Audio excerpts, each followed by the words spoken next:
did the podcast with my brother's the YouTube show last night. At one point, I don't know if you listened to it, Mike, or watched it. Steve said he could smell me and you, and he walked in. I noticed that. I didn't care for that. I didn't really understand it. No, it seemed like an insult that he threw out in his pissy mood. I'm proud of being clean. I appreciate my cleanliness. He seems much happier this morning. I didn't say you guys were dirty. You were being a real cunt last night. I'm going to say it. All right, look, you can have the broadcast go flawless like it did last night and me be attentive to that, or you can have me be happy-go-lucky and fuck shit up. Well, can't there be a medium? You can't be a medium? No. How about a mediocre broadcast where you're in a decent mood? I was focused on technical excellence. If you want to prioritize my mood, we could do that, and we can just maybe not get the show out. That's we're going to be here again tomorrow night. Okay. I don't. But until we need to. See, I think you want to do the show from home. I would be more comfortable testing the remote setup. I think you actually just want to do it from your house now. I think you're officially nervous. A little bit, yeah. Okay, we're going to. Should I not be? Well, I think this seems is about as safe as you're going to get. No? I'm getting more nervous as well. I mean, really? every time Kevin Durant got it really set in for. Oh, God. Well, Mike also has to interact with a stranger every time he comes to the studio, so we're counting on the stranger's hygiene, who's been Uber driving all fucking day. There's one vector to bring the virus in here. Point. And every time you leave your house, you're putting yourself at risk. I suppose, but I mean, I think that there is also benefit to being somewhat social. I think it can hurt you if you're not. Getting out there a little bit. I'm not saying that we should do the show from a fucking bar full of people. There's no one here except for the three of us. Yeah. Yeah, one of us is going to bring the virus here. Yeah, probably. Probably me. But maybe not. But I'm until they tell us not to, we're going to do the show from here. Okay. Rely on government to keep you safe. That's a good attitude. Well, I mean, and once they don't, did you go and Dunkin' Donuts again today? I did not. Oh, you made the choice not to today. I did. I made my own coffee. I'm not putting my fate in the hands of Marty Walsh like you are. Wow. Now it's really setting in. But then you walked in here. I did. Who knows? Yes. You walked in. Who knows who's in that hallway when you walked in? Who knows? Could be anybody. You brought your brothers in here. Who knows if they've been following best practices? I have no idea. Who knows what the fuck Dale Bear was up to? I don't know. Who knows? That's what I'm saying. Steve had a very going through the clips. Steve had a very movie-esque line last night or yesterday, where he said the virus is predictable. People are unpredictable. That got me a little scared. It's absolutely true. It's not that really. That's not even true because you don't even know anything about the virus, really. Well, you know that it's going to fuck with your lungs and cause you to burp virus out onto other people. True, but you also know that there's pretty much guaranteed that you're not going to die, if you get it. Yeah, but you could also have severely impaired lung function for the rest of your life. I don't know. There's a Twitter thread. Some guy in New York. How do you know you could have for the rest of your life? The fucking thing is a month old. Because I read about the people who have recovered from it. That you could see the CAT scans of their lives. You can see the CAT scans of the big splotchy shit in their lungs. And again, SARS and Ebola. Also minimal percentage so far. Other coronaviruses have shown long-term damage to lungs, long-term effects. And the thing is, we don't know. So you're better off just assuming. I don't want to get it. I think you've probably already had it. You've probably already been exposed, so you may have already had it. You don't even know. Oh God, just what we need. I'm just saying. Could be. No? Have you had symptoms? I don't think so. I'm a little stuffed up. Are you? It's a minority symptom. It's like 10 or 15% of I have people no fever. report it. The fever seems to be the green light. Yeah, but now the temperature this morning took my temperature again. No fever. Like Idris Elba didn't even know he had it. That's true. Same with the Jazz players. So who knows? That's true. And Kevin Durant. Unpredictable. How's Kevin Durant feeling? All right. I hope he's all right. How was Justin about that? Oh, was that one of his favorite guys?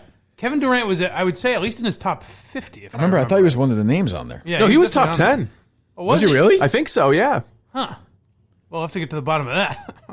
Jesus. Honestly, I'd rather have coronavirus than sit through another dinner in Miami with Justin. No question. That's probably where it started. Jesus. I'd rather have my family get corona than sit through another dinner. I'd rather have coronavirus every day for the rest of my life and be 500 than have to listen to another second of Tom Brady talk to. We did enough. It seems I'm not one of these it seems not important in times like this because that's stupid. But it's an interesting story. 43-year-old guy is making $30 million. He's a total drip. Well, there's a realistic chance at this point that he never plays for the Bucs. Exactly. Yeah, could be. If we don't have a football season this year, he's going to come back at 44 and play. Well, yeah. I would imagine he'll play if he's 44. I mean, he's old enough to be playing till he's like 50. I don't know. He's old enough to be in the high risk group for coronavirus. That's true. Well, but also just a year off of football for a football. I would say his forehead isn't, but a year off of football for a guy in his 40s. That's going to be rough to come back to. Yeah, but I don't see him. I don't want to get into it, but I don't see him quitting at that point. No, I know, but it's just But he's I look forward to his post-playing career is going to be so fucking sad. He'll be peddling this bullshit. Yeah. Imagine he's gonna be walking around Radio Row like, hey, Drew, hey, Greg. The other thing about Brady is that he's not interesting. As a person, he's not interesting. Remember when people thought he was going to get into like politics, like he's going to be a senator or something? I mean, honestly, he could because he's so. I mean, he's too weird now. Yeah. But he's so vanilla that he could have. Well, he's kind of like Charlie Baker, right? Yeah, he could be manipulated either way. He doesn't have a thought in his head. A great quarterback and everything, but I don't know. That to me is not as important as the real controvery going on. I know that we need to get to the bottom of. Oh yeah. So the Mincel Intel, is that right? Is that the name of the show? Mincel Intel show with all those guys, and I like all those guys. You got Phil and Flying James and Dancing Barry and the whole crew. I like those guys. I don't know if any of them. Joe, the whole gang, the kids, they get together. The kids. Yeah. I like those. I like those guys. I like the guy from Scranton. I like him. Yeah. The guy from Canada seems fine. So Steve is convinced. I am too. Oh, you are? Yeah. Okay. Okay. Good. Okay. So I don't know. So all right. So you know what? Just educate me. Go ahead. I'm willing to hear this. It sounds to me like this is going to be the end of the show. That's how I'm starting it without knowing. So walk me through it, and maybe I'll have a different thought process on it. Well, there's Russian collusion afoot. Yes. Okay.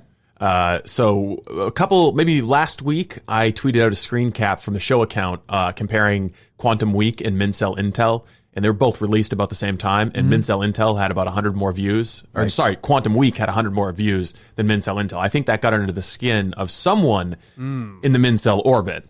Because yesterday morning... What a terrible call, by the way. We'll take some phone calls today. Why not? This week, I think we'll just be goofy-woofy, as they say. Sure. What a terrible call by Chris from Quantum Week last night. Was it? You kind of talked over him. Yeah, no. You just said, if I remember correctly, to defend my pal Chris, yeah. I believe you said, is this Quantum Week Chris? And he said, yes. And then it turned into how bad he and Matt are for about 6 minutes. And in defense, I've never listened to the show or watched it. And you also told him that people with penis-shaped heads are more likely to catch coronavirus. Well, I would think so. He looks like it would all go up to his head. I think those guys actually do a good job. That's the only show on the YouTube channel that I could see being a podcast outside of... Well, it is. Yeah. Right. But I could say they do a good job. Yeah. That's what I'm saying. Okay, I don't know. Rim shot at Robinson Report. Holy fuck. Yeah, Jesus, you know what? No, that too. Robinson Report as well. I take that back. I will say those two Aussie guys could do a podcast about anything I would listen to. Yeah, that's true. Anything. I like those guys. Angry Menners. If they talked about something else. And I like that Angry Menners has got the love, the kind sidekick. Is it Randy? Is that his name?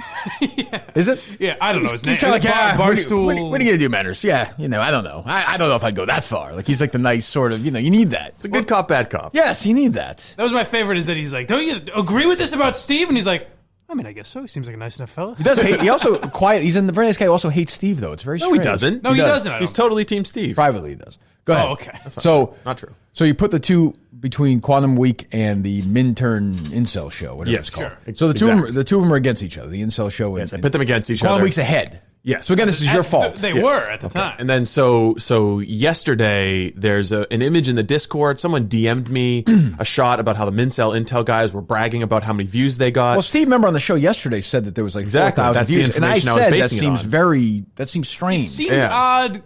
I'll tell you why I didn't say it, because I almost said, well, that's as much as me, and I knew I would have sounded like an asshole. Right. But that, based on their other numbers, that would surprise me a little bit. Yeah, so we kind of just glossed over it, and so I saw that screenshot that showed that they had over 4,000 views, and then yesterday when I was getting the YouTube stuff set up for your brother's show, I looked at it and it was like 400, and I was like, oh, that's weird. And then on the way home, Justin called me or texted me and was like, yeah, just so you know, this is happening. It looks really, really strange. I looked at the analytics, and he sent me a screenshot of the analytics, and they have, so I mean, maybe there's no funny business going on, but yesterday, Mincel Intel got 434 views from Russia. Okay. 417 views from Ukraine. So? 225 views from Indonesia. Well, people are bored. 198 views from India. Yeah. 172 views from Brazil, 145 views from the Philippines, 132 from Pakistan, that seems 132 strange. from Turkey, that seems 131 from Thailand, 126 from Egypt, I think a duel might be in 82 Thailand. from Poland, 69 from Vietnam, 56 from Romania, and 54 from Argentina. What I've said is that guy Phil seems boring to us, but in other cultures, he's vibrant and exciting. The 82 guys in Poland,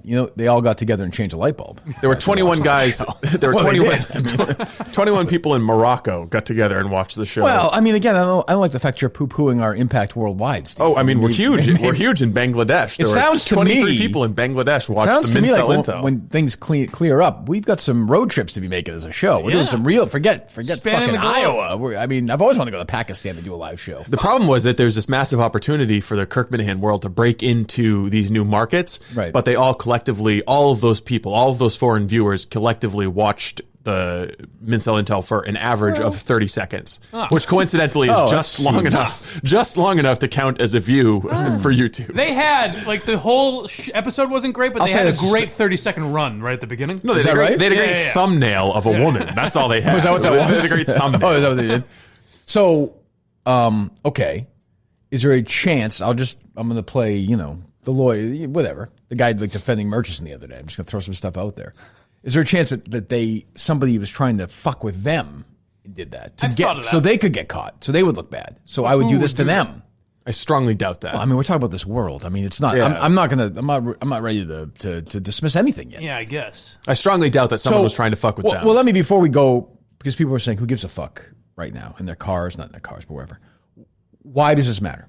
It matters because Google has algorithms that detect this kind of view buying because they need to enforce organic views for their advertisers. Sure. So then what? And if they catch you abusing this, then they can suspend or delete your YouTube account. Not meaning, just in case people don't know, meaning not their show, but our YouTube account. Our YouTube that we've worked on, yes. that we're, yes. Okay. And that, I mean, that could definitely happen. Yes. Okay. Like all the content we've generated so far could go away. We'd have to upload all the songs again. All the segments, if they allow us to have another account. I don't know how they enforce it, but yeah, it could lead to some negative consequences for one Mr. Kirk Minifan. So if I'm going to ask you both, if you had to do it, if you had to finger somebody, if you will, I know you like doing that, Mike.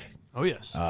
Who are we going to say is guilty of this? Well, there's denials all across the board. Well, I mean, listen. Intern Will has denied knowledge of this. I don't. Well, I will say, if Will knows anything about this for real, he's fired. Well, yeah, of course. I mean, that's not even. But do we really Will think? would ask. I mean, I think he'd be too afraid. Well, that's what I'm saying. Yeah. So I would be more impressed than anything if Will knew that you could actually buy YouTube views from I don't Pakistan. think you can pull it off. But I'm saying he's fired if that happened. I don't think it happened either. But I'm gonna assume everyone's guilty until they prove to me they're innocent. Yeah. I think we need to appoint a special counsel to investigate.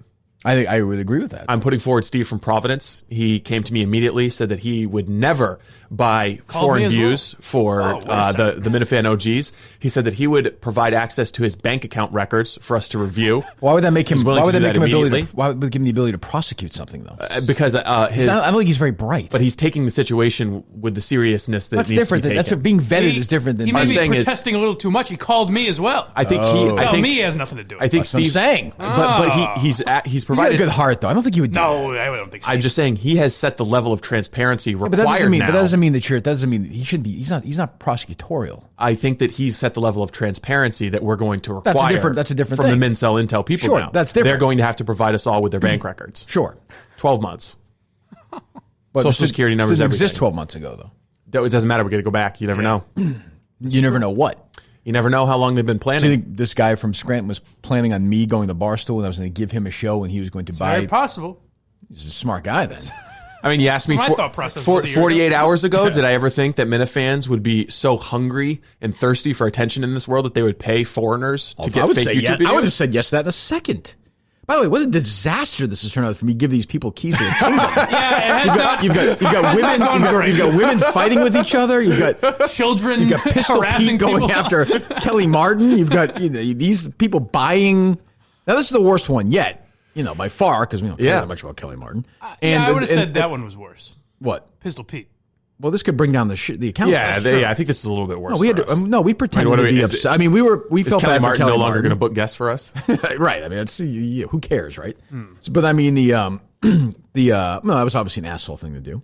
But we need to figure this out. Like, we're not leaving today until I figure out who did this. Oh, okay. This is a case. This is a real case. And Detective Minahan is taking over now. Enough with the amateurs. The case of the Soviet viewers. I've been on the beat for 30 years. See these shoes? They got holes from walking the fucking streets. I've been bringing down people since fucking the aughts. Is that right? Yeah. So who are we calling first, Steve? Phil. Who? Phil. The guy who doesn't talk as much on that show. He's always looked kind of suspicious to me. Okay, good. Steve's a good guy to have as your, as the sidekick. Yeah. Steve would make a good bad cop, even though I feel like you would be the bad cop in this situation. But Steve's like a nice guy, because we were walking out last night and Steve's like, oh, and by the way, thanks for the pizza. Like, somebody says thanks for the pizza can't be the bad cop. Where'd you get it from? Papa Gino's. Oh, of course. Yeah. Okay. That's just basic human kindness. It's not like I was like, oh, I'm going to be the good guy. But if you were Jay the bad cop, it was like a reflex. It was like a reflex. Like if you hit my knee with that little rubber hammer, my leg's going to kick out. I'm not sure that's yours like would. thanking for pizza. That main politeness. Fucking Papa Gino's couldn't get any cheaper pizza, by the way. Papa Gino's is good pizza. How dare you? What do you make? More expensive pizza? Something better crust, not previously frozen. Cheaper pizza. Frozen ass sauce. Guy has no class. Made in Mexico or something. Go cry to Kathy Carmore, you fucking bitch, bitch boy. Hey, don't do Stewie. Kathy will get mad at me. I mean, I'll just do it. I don't fucking care. That was the one line I tweeted out last night where Steve gave you attitude and you go, I pay your salary. This is not a good sign, Steve. Nope. He's probably asleep. No, he's probably running scared. Michael. Huh? What? That did not sound like Phil's number. Is Phil giving us a fake name? Oh, man. Michael something, he said. I'll dox him. I don't care. All right, we're going for John or Joe. Welcome to Verizon Wireless. Your call cannot be completed. These guys are gone. They're all gone. I mean, that's not a good sign. They're all gone. I don't understand this. I have to say, before, but I'm gonna forget this, Mike. 1 second. Is it worth buying? No. 3,000? Nope. I mean, I guess they're thinking they bought 4,000 probably. But I That's guess they're probably thinking, not that expensive. But they're also thinking if we buy 25,000, it just looks absurd. Yeah. Right. So I looked around and they probably spent like $25 or $30 on Right. this. Yeah. That makes it even look worse when it's a number like that, like 4,000, because then they're putting thought into it. You know what I mean? It would actually be funny if they bought like 3 million 100,000 views. Yes, that'd be funny. I would be happier if the views actually stuck. Like they're dealing with a broker of fake YouTube videos who's so sketchy they can't even get past Google's algorithms. Like if you're going to do something shady, do it right. What are we going to hear from these guys when they deny? What is their line going to be? I have no idea. They've got. It's been a frame job. I'm gonna say they're gonna name someone in the Discord that is after them. I'm not interested in that bullshit. The Quantum Week guys framed him. Yes. I want it to be great. Matt Carano has framed him. But those guys aren't, nobody else, because they know if they did, I'd find out and I'll fucking get rid of them too. There's certainly no one else on the YouTube channel that would do it. Maybe Andy Mayo. I don't think, he's gone then. Like, that's not. I don't think he would do it. Who are we calling here? Barstool Advisor. The last one, their last hope.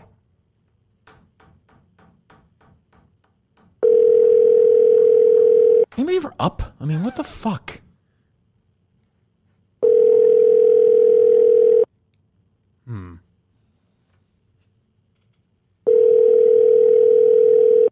I want to talk to one of the, what the fuck? Well, this one was probably drunk tweeting Eric and Ardini 3 hours ago.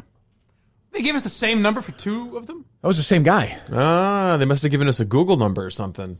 Well, what the fuck? Find out. Figure it out. Wow. You don't think Will knows anything?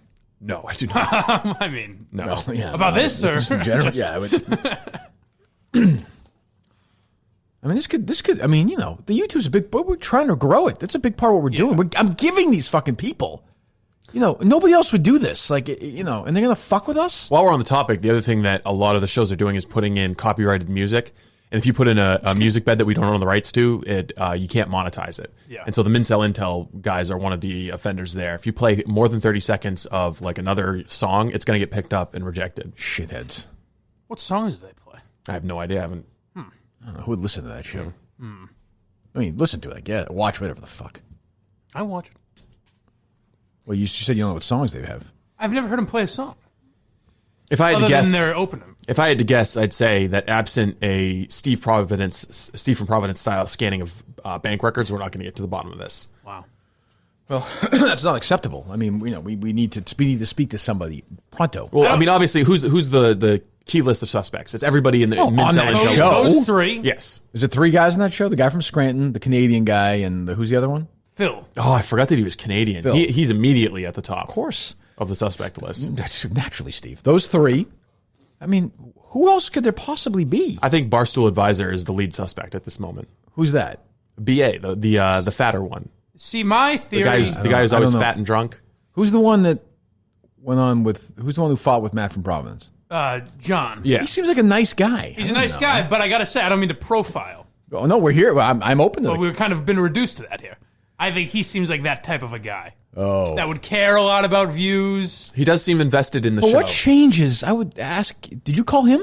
Yeah, I called all three of the numbers that they gave me. Well, reach out to them privately and tell them we want to speak to them. What changes do they, I mean, because they're only doing it, the only one who matters is me. Mm-hmm. Like, so what changes? I don't even mean that like in an ego thing, but I'm like, it's my fucking show. If they had 1,400 views or 4,200 views, do you think I would give a fuck? You think I'd be like, oh, wow, geez, that show's popping. You got to forget. Yeah, I mean, you got to remember, they're Barstool fans first. Okay, but they come from that world where that really matters. Well, yeah, but we're not talking about 58,000 views. Or no, but they're beating the competition. So in their minds, Kirk's going to say, hey, these are our guys. These guys are getting some numbers. But then what? I don't know. Like what? You know what I just realized? You know what? It's just never worth the crime. It's not. No. My blood just ran cold. Before the Mincel Intel show started, there were suspicions from one Mr. Pistol Pete that Rich Kelleher was involved. That is true. I mean, look, if that's true, put it this way. I'm not like, Charlie Faker, okay? Tall Duvall, as my friend Howie Carr would say. Good line. Thank you. Or Jerry Callahan would steal. I'm not going to say, oh, you know what? We'll close the restaurants down, but you can do grab and go. I'll wipe the whole fucking YouTube page out if I find out that's what's going on. That virus is in there. There'll be no 12-hour quarantine or 2 weeks. Gone. Your little min lady shows, gone. We'll have a little party. That's what we'll do. We'll fucking dance around. Pull you out of that one bunk Hilton. Gone. Cast you down with the sodomites. Gone. Andy Mayo's fucking show, gone. DEC, gone. Like a wild injury. You think you've been fucked by a train. That's exactly right. Gone, gone, gone, gone, gone, gone, gone. Everyone, including my YouTube channel, me on there, gone. I was going to come here tomorrow. People are looking for movies now and TV shows. I would come here from tomorrow night to talk about movies for an hour, take phone calls. I think people would like to hear that. Not anymore. No fucking chance. None. If that asshole is going in there and fucking with this, that's a virus that cannot be stopped unless you fucking fully quarantine. Not even quarantine, just gone. Gone. That would be devastating. Well, I mean, listen, could that be a factor? If that, am I wrong? If that's true, at the very minimum, all the Mincels are gone. There's what benefit would it be to him? They've never mentioned his fucking name. psychopath. That's why. I guess. I have no idea. Thank you, Steve. It is true, though. That was a theory at the beginning. I've heard that espoused. I don't know if it's true or not. I just don't know what his involvement would be because he seems to be the guy who wants to be in front of the camera. Right. So is he going to be satisfied with a role behind the scenes? Maybe he's lying in wait. Part of a master plan to get on he would never be on that YouTube he doesn't channel. know. He doesn't know that. Well, he should. I'm telling you that. That would never happen. Hate him. So we have no phone numbers right now for any of the Does Will know them? Will must know their numbers. That's true. Not necessarily. No? Yeah. I don't know. Communicate on Discord. Well, call him up. Or Call something. him up quick. I don't want to talk to this idiot for long. Well, luckily, I'm sure he won't answer. He his is phone. definitely asleep. It's fucking 8:30 in the morning. Oh, come on. He was in my house when I was furious with him, and he asked me for 15 more minutes at 10:30. Well, call him. I mean, I don't know why I don't know why he even fired this guy yet. Honestly.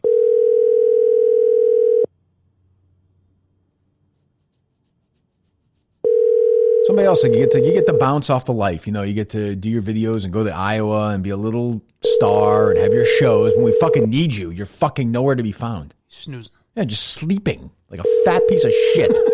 Just sleeping in his own fucking Your shit. call has been forwarded to an Yeah, he's not awake. Good. I hope he fucking died in his sleep. All right, I got a text message from one of the Mincel Intel guys. They say they can talk. All right. He sounds like a detective now. I think this is a good lead. He sounds like he's ready to talk. Ready to flap those yappers. Hello? Who is this? This is Barstool Advisor. Okay. Okay, so just tell me what's... so Give it to us straight. We just went over this for the first 10 minutes of the show. I'm not fucking around. I don't. You could shut down the entire YouTube channel, which would really fuck us over. The numbers don't make any sense. Steve laid it out. Mike believes that you believe that things were bought, right, Mike? Yes. Steve, you believe 100%, correct? Correct. Okay, so somebody needs to tell me, no bullshit, because I'll just fucking scrub the whole thing until I find out what happened. I have no idea. We saw the views going up, and then Will sent us a picture of all the like people watching it in Singapore and all those other places. But there's no way we would have bought views, or because it's fucked up. Why would we even buy views? It doesn't make any sense. Oh, sorry, I don't know what that's all about. Take it easy. Take it easy. Listen, Steve's on edge. Walk it off. Steve's on edge. You've seen a lot of shit over the years. Steve, go get a cup of coffee. Leave the room. I'll handle this. I just got out of the shower. Sorry. I don't get. Oh, great. Sorry. Better get used to the shower, right, Steve? What's going to happen in the shower with him when we get a hold of him? Right? Yeah, I don't want to get waterboarded by Steve. So, but you have to what is the running? Oh, hold on. What is the running theory? Sorry. That's fine. What's the running theory of the three Mincel guys in the fucking show? Then somebody randomly went in and bought you guys 4,000. Well, what? I don't understand. Well, I don't either. Who buys 2,000 views? Someone said the Trot Nixon guy said. Oh, here we go. This is what I mean. I don't want to. I don't know who that is. I don't fucking care who that is. Okay. Yeah. So he's like the guy that does all the polls and did the elections and did all the. Okay. Barstool Advisor. Hey, have you got like a credit monitoring service to protect your credit now that you've given it to some shady Russian gangsters? I didn't give anything to them, so I'm totally fine. So yeah, keep telling yourself that. I don't have to. Barstool Advisor, I got the mayor breathing down my neck on this one. Well, but I mean, but you do understand that if I didn't say anything yet. If there were 150,000 views on it, that wouldn't make any sense. If somebody's going to buy some views for that, it would make more sense to make it a number that's not completely ridiculous. Yeah, for sure. It looks fucked up. It looks really fucked up. But all I know is I didn't buy any views. I don't think any one of us bought views. So I have to be honest, Barstool Advisor, I have to be honest, John in Scranton's pointing the finger at you. Whoa. That is true. I don't think so. Well, if he is, I'm not going to point the finger at anyone else, but I don't think he pointed at me. Why did he tell us? Why did he tell us earlier that it was you? I don't know. Maybe you're trying to just mess with me right now, but I don't think any of us will buy the views because it's maybe it doesn't make sense. We're doing a fucking once a week. I agree. I like you guys. I like you guys, but you do understand this could. They could legitimately shut down the YouTube channel. Yeah, exactly. But that's why it's what the fuck? Why would it doesn't make any sense for? Why does anybody do anything? I agree. Who do you think it was? Yeah. If I put a gun to your head, Barstool Advisor, I put a gun to your head. Yeah. And said, "Who did it?" Yeah. Who would you say? Who would you point the finger to? I think it was Pistol Pete, but then this gets into a whole new other thing. But. So you're saying whoever bought these views wasn't trying to win some kind of view race on the YouTube channel. They're actually trying to fuck you over, knowing that they would get caught. I don't think that's unrealistic. I'm open to that theory. I do. I don't think anyone would think of that as a way to fuck them over. People are because there are other things. The fucking world you're talking about. But say the views stick. That's the thing, because it looks like this is a fucked up, crazy place. So but to fuck them over, you wouldn't buy an equivalent amount of views that other things on that YouTube channel I guarantee you could. I have no idea how to do this, but somebody could look up one that is shady and would go away after a day. I bet. Look up ones that are unreliable. Steve, you got to keep your mind open to everything here. Robinson, this is why you never got your fucking badge. That's why you've been 20 years. You're still working the fucking streets. Now, Barstool Advisor, did you guys tell Will that you were going to do this? Tell Will we're going to do what? Steve, you're not going to get confessed, okay? It's called the Jedi mind trick. Sorry, he's weak-minded. He's from Canada. All right. I'm the one that listed all your lies early on. So hey, Barstool Advisor, listen. That's true. If you make this easy for us and tell us what happened, we'll go easy on you. You know what? You want a Coke? We'll get you something. You want something to eat? You want some lunch? Listen, Robinson's out of the room right now, okay? He's going for a walk. We're nice guys, right? And here's the thing, just I understand, there's a lot of pressure. You want people to listen. I get it, man. Robinson, he don't get it. I get it. It's a grind on that YouTube channel. Yeah, you want to be. Listen, you want to be Quantum Week. You think I don't want to be Quantum Week too? I try.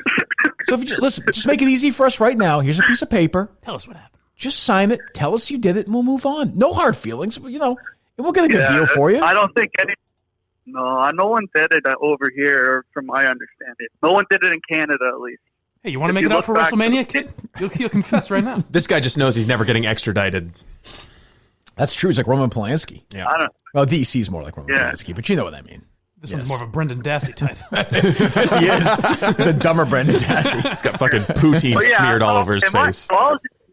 All I'll just say is, like, that's fucked up. Like, whoever. You've made that clear, Barstool. Thank you. Goodbye. You're still the number one suspect. Right, Goodbye. yeah. See you later. Fuck Goodbye. Canada. Right. Sacre bleu. Goodbye. I like Barstool Advisor. I think I'm still leaning more towards John. John. It's always the dumb guys who are actually the masterminds. That's like Kaiser Soze right there. He just hung up the phone and fucking laughed. Got them. You know, he probably fucking bought 50,000 more views for the next episode. He's a suspect.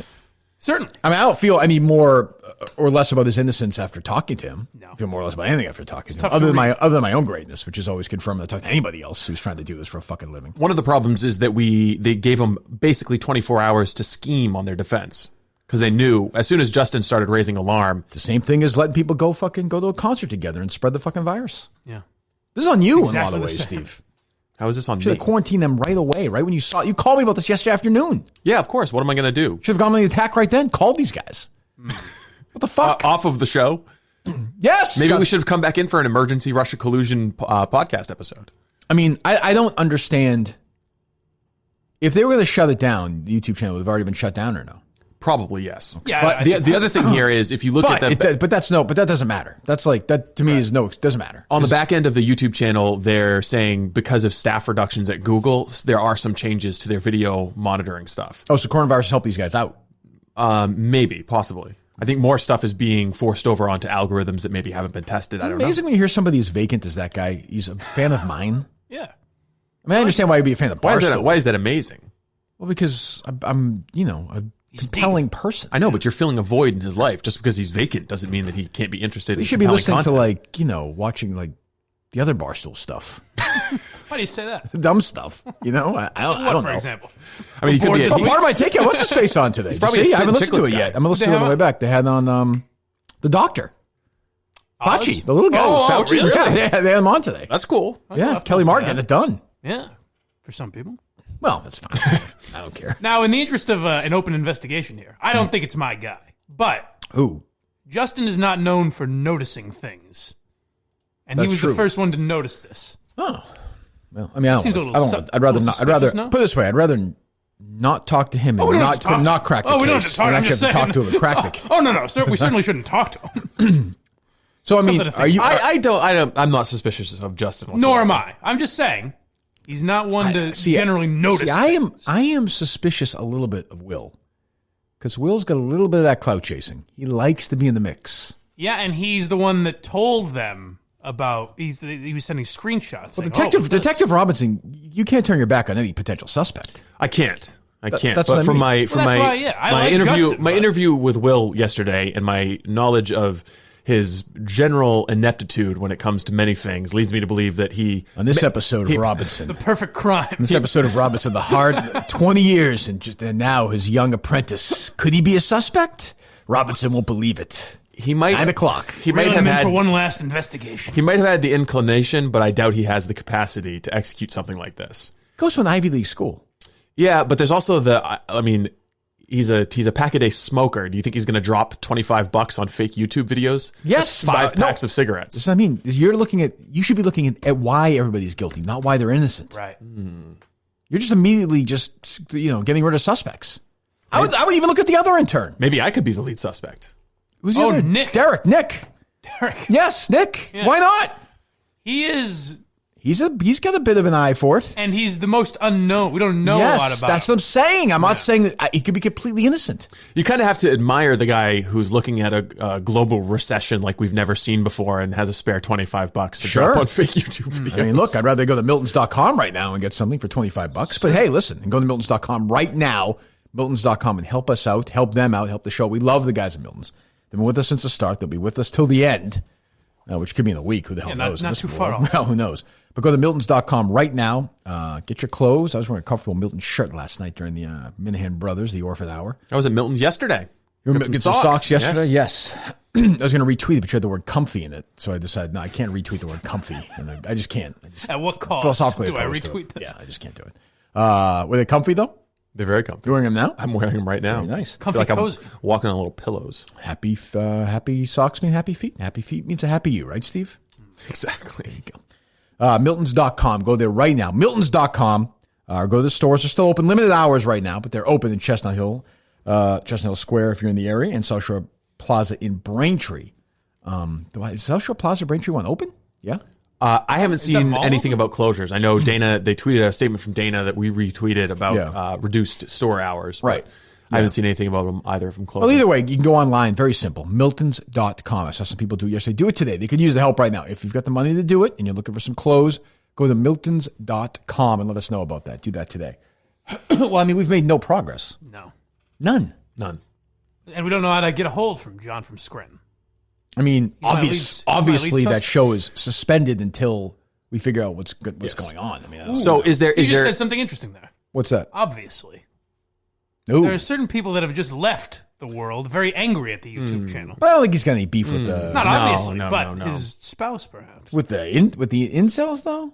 And I I don't know. Dee Dee likes us too much. I don't think she would hurt the She Kirk. does. That's true. She does like us. she would. Maybe Although she didn't know it was hurting exactly. the YouTube We channel. can't rule out that Dee Dee's, whoever what you're did doing this. right there is like a Law and Order episode. Yeah. You talk to Dee Dee like 12 minutes in. She's not like the one who confesses Right. 50. You say that's she's. But is she the one you talk to 12 minutes in that you think, I feel like this one's coming No, back? I think Dee Dee's the one who had some suspicious DM, which didn't really seem like it was a problem until we asked her about it. She goes, "Now that you talk about it, I was talking to Phil a couple of days ago." Correct. Yeah. I mean, I would say if we're going to list the suspects, they're probably near 100. Yeah. I mean, because you could say, anybody involved with another show on YouTube is a suspect. You could say those guys are suspects. There are people who hate the Mincels. I don't. I like those guys, but I need. Anyway, I need Good, we gotta get to the bottom. I'll play it for 30 seconds, Steve. I need clarification going forward to trust these guys. I'm in a position I want to believe them. I like them. I like their show. We need to talk to John, and we need to talk to Phil. Yeah. Another And possibility. I don't want to hear any more bullshit of like, I don't know, man. I want some names of some suspects. That's what I want. Leader of the Mincels. That's why I always admired a great American from the great state of Wisconsin, Senator Joseph McCarthy. He got names. Yeah. To his credit, okay, fine. Maybe he didn't go the best way about it. Maybe he ruined some people's lives. But the guy got names. He had a list, yeah. He had a list with a lot of help from a young apprentice by the name of Robert F. Kennedy, by the way. I'm just going to say that right now. He got names. People name names. I want people naming names. Well, this could make our investigation too high profile, but could Kevin F. Clancy be involved? As leader of the Mincels. Seen that stock? He doesn't have $25. That's fair. I just loaned him $50. I don't think maybe that's why. That's what it's for, yeah. It could be. I don't think so. But I mean, we'll see. So if you had to guess, pinpoint one person, who are you saying, Mike? I don't like to do it because I like the guy, but John from Scranton is my top suspect. I'm saying Will. Steve? After talking with Barstool Advisor, I think I have to go with Mike here. Yeah. Why would he do that? I don't know. He's hungry. I respect that. Hungry. But why? I mean, imagine it's a way of hustling in an odd way. But imagine you're hustling, you're busting your ass, you're doing, Mincel Intel, good. You think good content, okay? Mm-hmm. And then you see Quantum Week gets more views. That's See, I would sting. look at that. That's going to sting. I would look at that myself and say, "There's a great song. First of all, it's a great film, Rocky IV, and there's a song in that called "No Easy Way Out" by Robert Tepper. And there's no easy way out. There's no shortcut home. That means you got to do it yourself. sure, and you're Fantasyland, Minahan, but we're living here in the real world, but where people fuck up. You do a better product. And people will watch it, or they won't. I don't know. No, Some people take shortcuts, man. Yeah, I guess. the way it is. Guess. Give me a little no easy way out, would you? Give me a little Bobby Tepper. No, I don't. We have to solve this because this could fuck us. Because I will say the name you mentioned before makes me concerned as well. Don't think that. Okay. Keep an open mind on All this. right. Keep an open mind. Keep an on open this. mind. It's possible. I'm just not seeing where he factors. Mike's like in those old Western movies where there's always the slow sidekick who was helping out the guys. Nah, fellas, I don't know. Those World War II movies. the gangster guy who couldn't quite make it. No, I'm good, right? I'm important, right, Ma? Fredo Geary. I'm smart. Not dumb like everyone says. Not untalented like everyone says. I do think we need a special Fredo. special investigator, I special agree. prosecutor here. So who from the Minifan world do we trust enough? I mean, Kevin from Bristol. I gotta be honest, I don't trust anybody right now with this. You want Kevin You think we have from to bring Bristol in- to be the special prosecutor? You think? Well, I mean, I'm talking trusted guys. I understand, but this is a guy whose career right now is made up of the word cream. I'm not sure this is a guy who's ready for that high-profile job. I love him. seems like I'm pretty sure his toy store is closed, so he's looking for something. He's looking That's for true. work. This That's seems not like a because of Tim Buchanan coronavirus. job. It's for other investigations. This honestly seems like, I hate to say it, this seems like a DEC job. Really? Boring, Methodical. Yeah. Someone who is like sociopathic enough to get to the bottom of he this. looks like the kind of guy who should be prosecuting this. You know? Yeah, It that's involves agree. younger people, his favorite thing. He's going to grind. Yeah, right. He's a lot like the prosecutor in Making a Murder, as a matter He of fact. is, actually. It's true. I also have to say that there could be a role for MHB in this. There could. There definitely could. By the way, he's also a suspect. They though, so love I don't- MHB, by the way. Right. So I don't know if we want to attach him to the investigation. Is he trying to prop them up? Like buying him a couple of Right. views? Could he be a mole? He could. Well, Could we turn him? yeah, but you're No, speculating. they won't hear this. It's fine. They listen to They skipped ahead. MHB. I like, but it would be great. Put it this way, I will give DEC full hiring power. Okay. So if he wants to use his old partner, that's fine. I trust him with this. What's his budget? Manage to bring those two crazy What's kids that? back together. What's his budget? His budget? Yeah. What are the potential costs going to be? He's not going to be traveling. I don't know. Is he going to need counsel? Oh, that's true. Yeah, I mean, I have. Are you gonna volunteer your attorney? I have legal counsel who would be willing to do pro bono work for something like this. Yes. Okay, excellent. Yes. So I'm officially appointing DEC, drunk Eric Curtis, to it gives What you about William? What about William Bendenson? Nah, he hasn't been he's- doing legal work for us he's for a a- long He's time. out of the world. He's out of the world. Like Portnoy? I think he'd be on top of this. That might be the best. But oftentimes, like when there was this stuff in like Haiti and these things, the president will send former presidents over. This is a good job for a former president to do. Yeah. Some people like Jimmy Carter build houses. Others like DEC asks women the size of their Things breasts. done.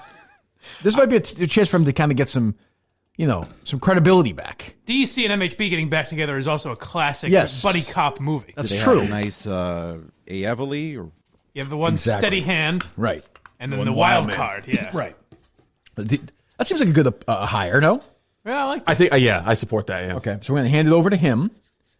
What do we do with that show right now? It's suspended until further On notice. hiatus until we figure this out. And I say again, Steve from Providence has set the standard, turning over all of your bank records. Okay. Yeah, I mean, that seems reasonable to me. I'm going to go back 12 months. But I mean, you are dismissing Will. Will to me is a real candidate. Oh, for sure. A real candidate. I think he would naturally be too nervous to do this without asking us. I agree. I get but that sense from Will. And also, why wouldn't he do it for the intern show? Well, I guess this is his bread and that'd butter. be This is pretty- his ticket to that'd be pretty- fame. That might be pretty obvious then, though. Right. You know what I mean? Yeah, then I what- suppose. Then you would know it was one of the interns, obviously.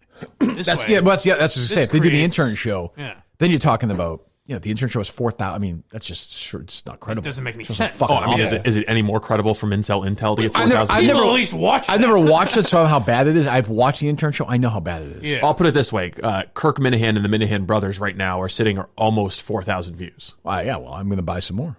Make that happen if it's Does it possible. cost you something? Yeah, really. Pretty penny.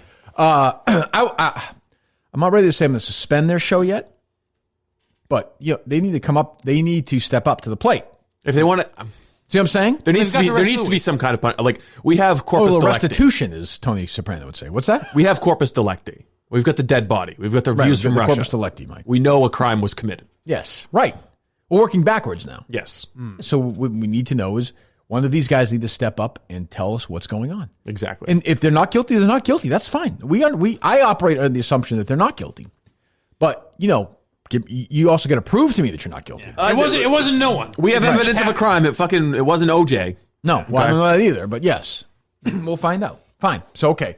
So DC's appointed, and these guys can start talking to Steve here. Or Mike, not me. Start talking. Do you want to get DC on the phone? Let him know his charge. It's not getting out of control here. Huh? So listen. There are people listening to this show. Really, Jesus, God. Any progress on this 50-state thing? Progress. What do you mean? Outside of this room? No. I'm telling you, people. Tim from Canton didn't do anything? He said on your brother's show last night that he did, but I haven't got any emails from him. So we're off to a slow start, you're saying? Slow start apart from Mike and I. That's going to annoy me, too. I don't want to hear that yet, then. Fuck it. Until other people step up. Sorry. Other people have to step up or it's going to be suspended as well. Not doing it.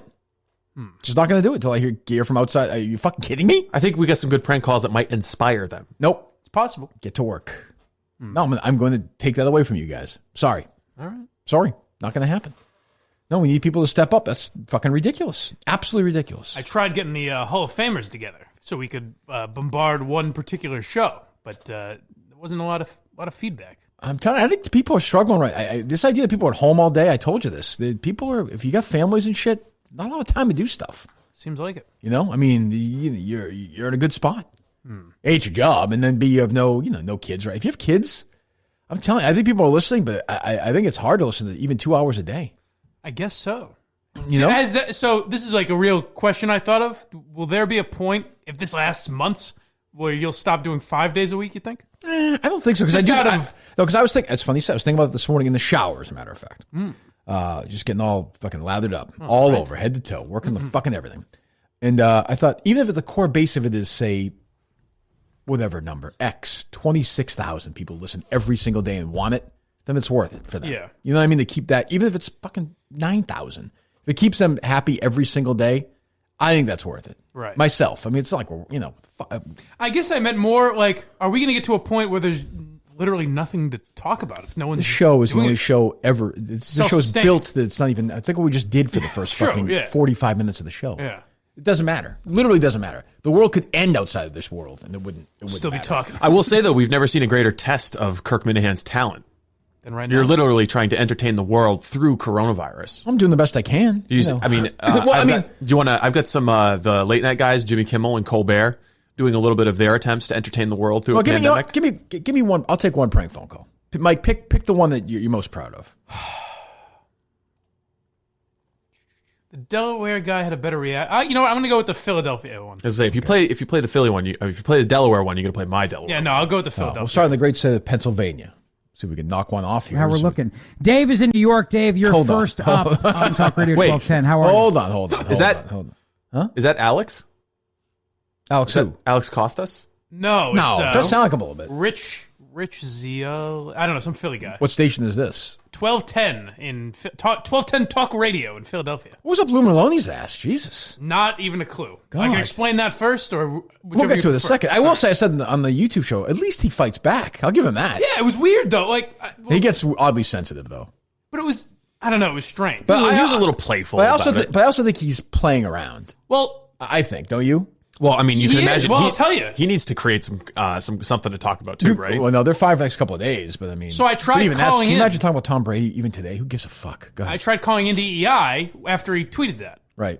Because there was a weird thing where he's like, when Kirk was out, he saw how little talent he has, or something like that, which is true. So does that mean he was defend myself? Does that mean he was watching Mike and the Minifans? Yeah, I don't know. I don't know what the fuck he was talking about. So I called into EI. The lines were busy. I assume because of Brady. So I DM'd him and said, I can call in if there's an issue. And he said, relax. There's no issue. I just wanted to have some fun. You talked to him? Yeah. On the phone? No, DM'd him. Oh. Jesus, what do you But care? I said I would call, because I said I would call in. Oh, well, that's not And I couldn't get through. Well, it seems like that'd seem like a weird time to have that discussion yesterday after Tom Brady signed. I know, but I wanted him to turn me down, basically, rather than me saying. What's your problem with Mike and the Minifans, jackass? Come on, lay it on the table. Be a man. Zarbano's clutching his chest. I think Lou's trying to play along, honestly. He's not great at it. It doesn't translate well with him sometimes. Well, it was a weird way to go about it because the call had nothing to do with the EI. Right, but I think he was trying to. I think his heart was in the right place. Actually, it seemed like it, which I don't mind him fucking with. Right. I was just like, this seems. Yeah, he's just he's not particularly bright. I would assume most of his followers don't know who I am. That's true. It's a weird play. Yeah, he's probably bored. All right, I just literally he said I got bored during my show. I was gonna say I just got a prank phone call from the KMS Reddit guys. They called the Big Jab in Maine. Okay, so that should improve your spirits. Those guys hate me. Those morning guys, or is that the one in the afternoon? No, they love you. Some like you, some hate. The morning show hates me. Oh, okay. Hates me. I forget why. Oh, you made fun of them on EEI at spring. Those are those guys who I always thought were kind of in on the joke. And they were like mad at me. I was like, oh, your show does suck. I've never heard it, but I know it sucks. You're called The Big Jab. I can imagine not caring for that. I suppose, but then Jerry's like, yeah, The Big Jab. That's good. It's a good name. Ow! Damn it, that jab hurt. Jesus, jabs hurt. Right in the chin. Like a punch in the face. But I sent those guys down there. I was like, oh, I can come on if you want. And you guys can just dump all over. We can fight. They're like, no, we don't want to do that. I was like, this is a couple years ago. I didn't mean We're to not be a interested dick, in lowering ourselves. but I was like, you don't want Kirk Minahan to go on your show for like 10 minutes? Did you say it in the third person? Yes, I think I actually did, to be an asshole. And they were like, no, we got, and they're one of those guys that when we were up at spring training, their room was next to ours. And it would just be this parade of like, Rich Gedman and Louis Tiant. And these guys, whoever is at spring training, they would just grab him and bring him on. And they'd have like 20 people on the show. Yeah. I don't know. As much like what E-Diet does now. True, but it wasn't they don't do a jab. They do a big jab. Yes. Which I don't even understand. The big jab. Well, it's got to be WJAB, Well, it's just not a tap on the chin. I know, but isn't it just a jab? No, I don't want to get too into it, but I mean, it's almost a hook. Why don't they just call it the jab?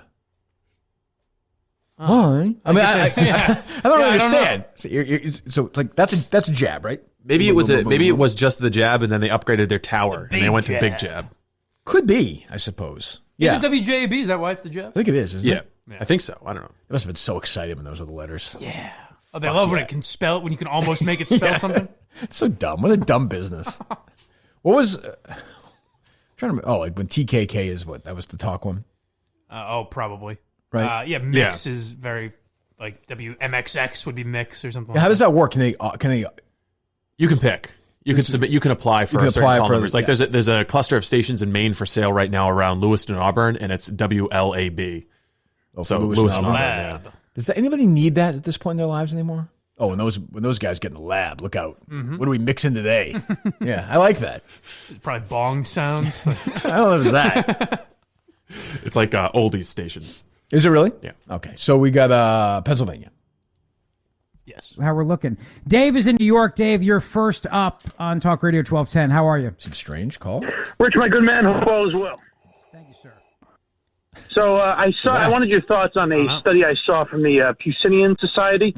The Minifan brothers, Adam and Ryan, had a study that showed, and I'll say this delicately because I'm on the air, obviously, but that bodily fluids can help prevent like the application of certain bodily fluids, shall we say, can help prevent coronavirus.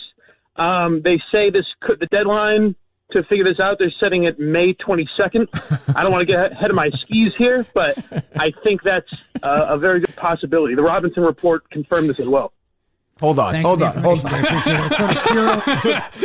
will say this guy gave you plenty of time. Well, not enough, because I was going to say that this was exposed during the Men at 10 investigation. Report confirmed this as well. Thanks for the information, Dave. Appreciate it. Let's go to Ciro. Thanks for the information. As we always do. Boy, I forgot. I kind of missed this. There's no point where he's like, boy, what do you mean? A team of brothers put this together? Yeah, the Minahan boys. What's the Puccinian Society caller? So and also it's the society that these guys are a part of. What fluids are you? What is being applied? Bodily fluids. Like what? Well, I can't say it on air. Can you walk us through the thought process in coming up with this call? Me? Yeah. Like personally? No, I'm asking Kirk. Well, I can answer. It doesn't seem that complicated. You guys made references he could into a I thought call. of Puccinian Society and... Oh, you work from there? Yeah, that's pretty much where I work from. Genius at work. Yeah. The bodily fluids part really caught me off guard. Once again, as we did this as I do everything almost, to crystallize how dumb people are on radio. This gentleman hosts a show and allowed that to happen on his airwaves and never interrupted and asked a question or raised some dissent to those wild thoughts. No. All right, let's go to Ciro. He's next. What's going on, Ciro? How you doing? Tim from Canada, I texted Tim and said, you might want to be on this. You should call and say that you've been investigating into the Puccinian Society as well, and that I was in fact right. Oh, 1 down, 49 to go. Yes. We should do the Delaware calls. All right, Steve. But I mean, the idea we're just doing our own. The two of you calling is kind of sad. My experience. We were calling last time, and we placed caps on how many calls we could make. We actually started slow last time, too, to be fair. But yeah, I don't know. What's that? Can I tell you my Minnesota experience first? That's what started the Merloni. I am welcome to hear it. The Merloni beef. So I called this political show in Minnesota, and they were ending the show, and they wanted to go to Tom Brady. So they said, hey, we don't know if we're going to take your call. And I said, well, I'm from New England. I called this Richard in Maine. I said, I'm from New England, so I have a Brady take as well. And they said, oh, we'll go right on then. Oh, really? Yeah. So he said, you have a Brady take? And I said, yeah, but can I tell you something about the coronavirus first? And then I said something about S.E. Robinson being a journalist that was reporting that 12 million people are going to die, all this. Well, that's true. And he goes, okay. And I said, he and Breadline Callahan are getting their guns. Oh, okay. Yeah. But then I said, this is where he was on to me, he said, so what's your Brady take? And I said, quite frankly, Tom, the Patriots seemed like they were going for a quarterback sack, and then Brady fell over and broke his back. And he hangs up on me and says to his producer, who was that? And that all got scrubbed? So if you go back, you can rewind on radio.com. Yeah. And that call was at 2:26. And if you go back, if you rewind, it takes you to 2:21. And then if you listen, it fast forwards right to 2:35. That's fun. Automatically. Now, David Field on his last earnings call was bragging about the Entercom's rewind feature. So on the next earnings call, he's like, now we have the ability to scrub embarrassing audio. This will enhance the value of our share price by 25 cents. So you didn't record it from your phone? No. Okay. All right. No. Okay. Sorry. Steve wants to play these Delaware calls. Gone forever. So we have plural calls from Delaware. We do, yeah. It doesn't do me a lot of good, but all right. All right. This is Mike calling Delaware. Okay. Oh, who recorded those? What is this? Hey, this is Richard in Maine. How's it going, Duke? Richard, where are you calling from? Up in the Willywax, up in Maine, actually. Well, where are you with reference to a place like Belfast or Penobscot or? Wow, this guy knows Maine, Steve. Actually, kind of up near the border, like Madawaska, St. Agatha area. You're near Canada then. Oh yeah. Hold on. Is there any point you're like, oh, geez, this guy is? I was like, he might know too much about Maine. He knows a lot about Maine. This guy from Delaware. He knows the Maine area. All right, go ahead. Okay, I'm glad you're calling. So I'm kind of curious your take on this. I follow a journalist named S.E. Robinson. He tends to scrub a lot of things, but he's also got some good predictions. Okay. He's kind of telling us to grab our guns. He and Breadline Callahan are kind of getting prepared, and for the worst, I guess. And I don't want to get ahead of my skis here, but I'm just wondering when you think society's going to break down. Well, I hope it doesn't. If it does, I hope so too. It will not be because there are people like, the fellow you just mentioned. Oh, damn it. I'm not familiar with him.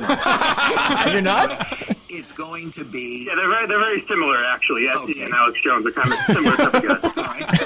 It's going to be because government forces people into a place where the people simply do not want to go or are not supposed to go. It's going to be because really well said. Good take. Really well said. Appreciate that. I wouldn't have guessed that. Really? That's how it would work out? Well, Duke Brooks had a long day. It's not Duke Brooks. Is that his name? Yeah. That's the guy Steve called. I was going to say, he sounds familiar. Okay, yeah. I thought okay, yes. Well, Steve talked to him again. You had a long talk with him in October, didn't you? I had another long talk with him yesterday. This is after Mike calls? Yeah. So you're aware Mike called? Yeah. Are you calling? Okay, well, go ahead. Let me hear it. 92.7 WGMD, the Talk of Delmarva, 443. Fuck yeah, it is. Duke Brooks here. Thank you for being along for this edition of Radio Free Delmarva. Let us go to the IG Burton Nobody Beats a Burton Deal phone lines. I love radio. I think somebody is calling from America's Vacation Land. You're live on WGMD. Who's this? Hi, this is Wilbur in Dexter, Maine. How are you doing? Hey, Wilbur. How you doing? What is going on up in Maine? Second call today from Maine. Yeah, well, I heard this guy S.E. Robinson mentioned, and I mean, some people are calling him the pandemic prophet because he's been just all over this, really ahead of the curve. I mean, who's doing that? Some of my friends, they just can't see it. I think they're blind to the truth. Either that, or they're just drinking themselves into the oblivion. Their bosses tell them not to. Some people said that S.E. Robinson was ahead of his skis, but I mean, he even saw this coming before Podcast Jesus did. So I feel what I'm doing. I'm loading up my Suburban with red snappers, Smith's country cheese, and Reese's peanut butter cups, and I am headed out into the Willywax. I got a good friend of mine. I've got a good friend of mine. We call him Big Steve. He's one of the funniest, smartest guys I've ever known. He's been preparing for this for a long time. He runs a bed and breakfast, and I've actually volunteered to go help him take care of his goats and make beds. the high school kids he usually hires are self-quarantining right now. But I just wanted to say specifically about the coronavirus. I used to work in an eye doctor's office, so I think I'm kind of uniquely prepared to comment on it. I think the 6-foot guideline that they're saying about social distancing is nonsense. I think that's way too close. I think it needs to be 10, 15 feet before you're safe. And, I think the cases up in New England are really underreported. I've got a good friend who's Mima. Okay. I mean, she must have almost. I mean, they've reported her dead at least 3 times. But now she has coronavirus, and I really think this is going to be the last for her. I mean, I can't imagine trying. How old is she? She's in her 70s. Hold on. He's got her answer. This is the first thing the two class has a question about this entire rant. How old is she? This insane rant. He's talking about a bed and breakfast, blind people. Eye doctor. SC Rob podcast, Jesus, blind prophets, profiting, or how old? Listen, okay. So far, everything else checks out. Yeah. How old is she? Go ahead. Let me hear more. She just went into remission for breast cancer just a few weeks ago. They got that news, but she just showed up at the emergency room presenting symptoms. She had this dry, hacking cough, and it's not looking good for Mima. And I don't know how to tell my friend Mike, you shouldn't have gone and visited her, I think he might have been the one who infected her, and now he's got this tremendous guilt that he's living with, especially after, ruining a live show in Madawaska, and now he's got to deal with it, on his conscience. He infected his own cancer-stricken grandmother with COVID-19. I just don't know. I don't know. I mean, I think there's a lot of psychological harm that's going along with this in addition to what the virus is doing. Well, it's... Who knows? He's right about that. What would you say to him? Well, he's inconsolable right now. I would certainly would have hoped that he not have done that in the very first place. Well, it's too late, Duke, move on. Good grief! I hope that she gets the very best of care, and in an American hospital, I think she's going to. There we go. I wish her the very best. To the A, and thank you for calling, sir. Blood's not just red. There's some white and blue in that too. Well, that's what I'm saying. Okay, well, clearly Delaware has been double-checked. Pennsylvania, so 48 to go. I don't have Steve has much better stamina than I do in this regard. Well, Steve was built for that stuff. Yeah. Like, he sounds confident. He's got his material. They're my people. He's got his material written out already. He's good to go. I get nervous. I've been burned too many times, and I just try to throw references out there as quick as I can. Yeah, but, you're also rusty. I am. It's been a good 5, 6 months. I'm almost glad that Minnesota one got scrubbed because that was me getting my seal. Get your work in. Yeah, there you go. Excellent. So that's the kind of stuff we're talking about. We'll put those on, maybe on our YouTube channel, on Twitter today, so you can listen to them and get an idea. And then, the Tim from Cairns and the rest of the people, 48 to go. I mean, we're not spreading enough misinformation yet, really. Yeah. Steve, I'm not really sure what the point of that call was.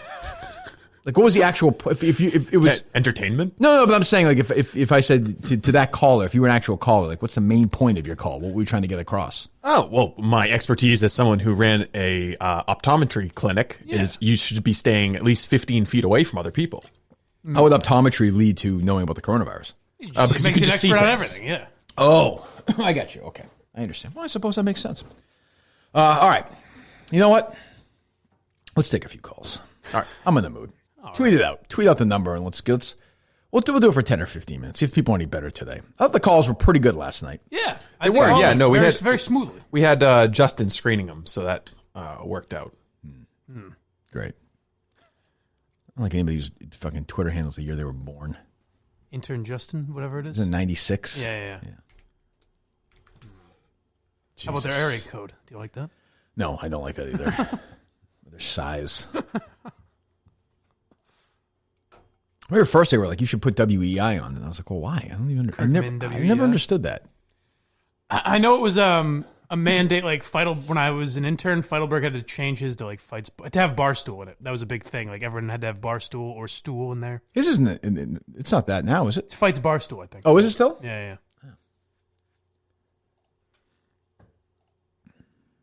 What are we doing, Steve? Setting it up? Yep. Do you need a minute or two, or are you good? Yeah, it'll take just a few minutes. All right.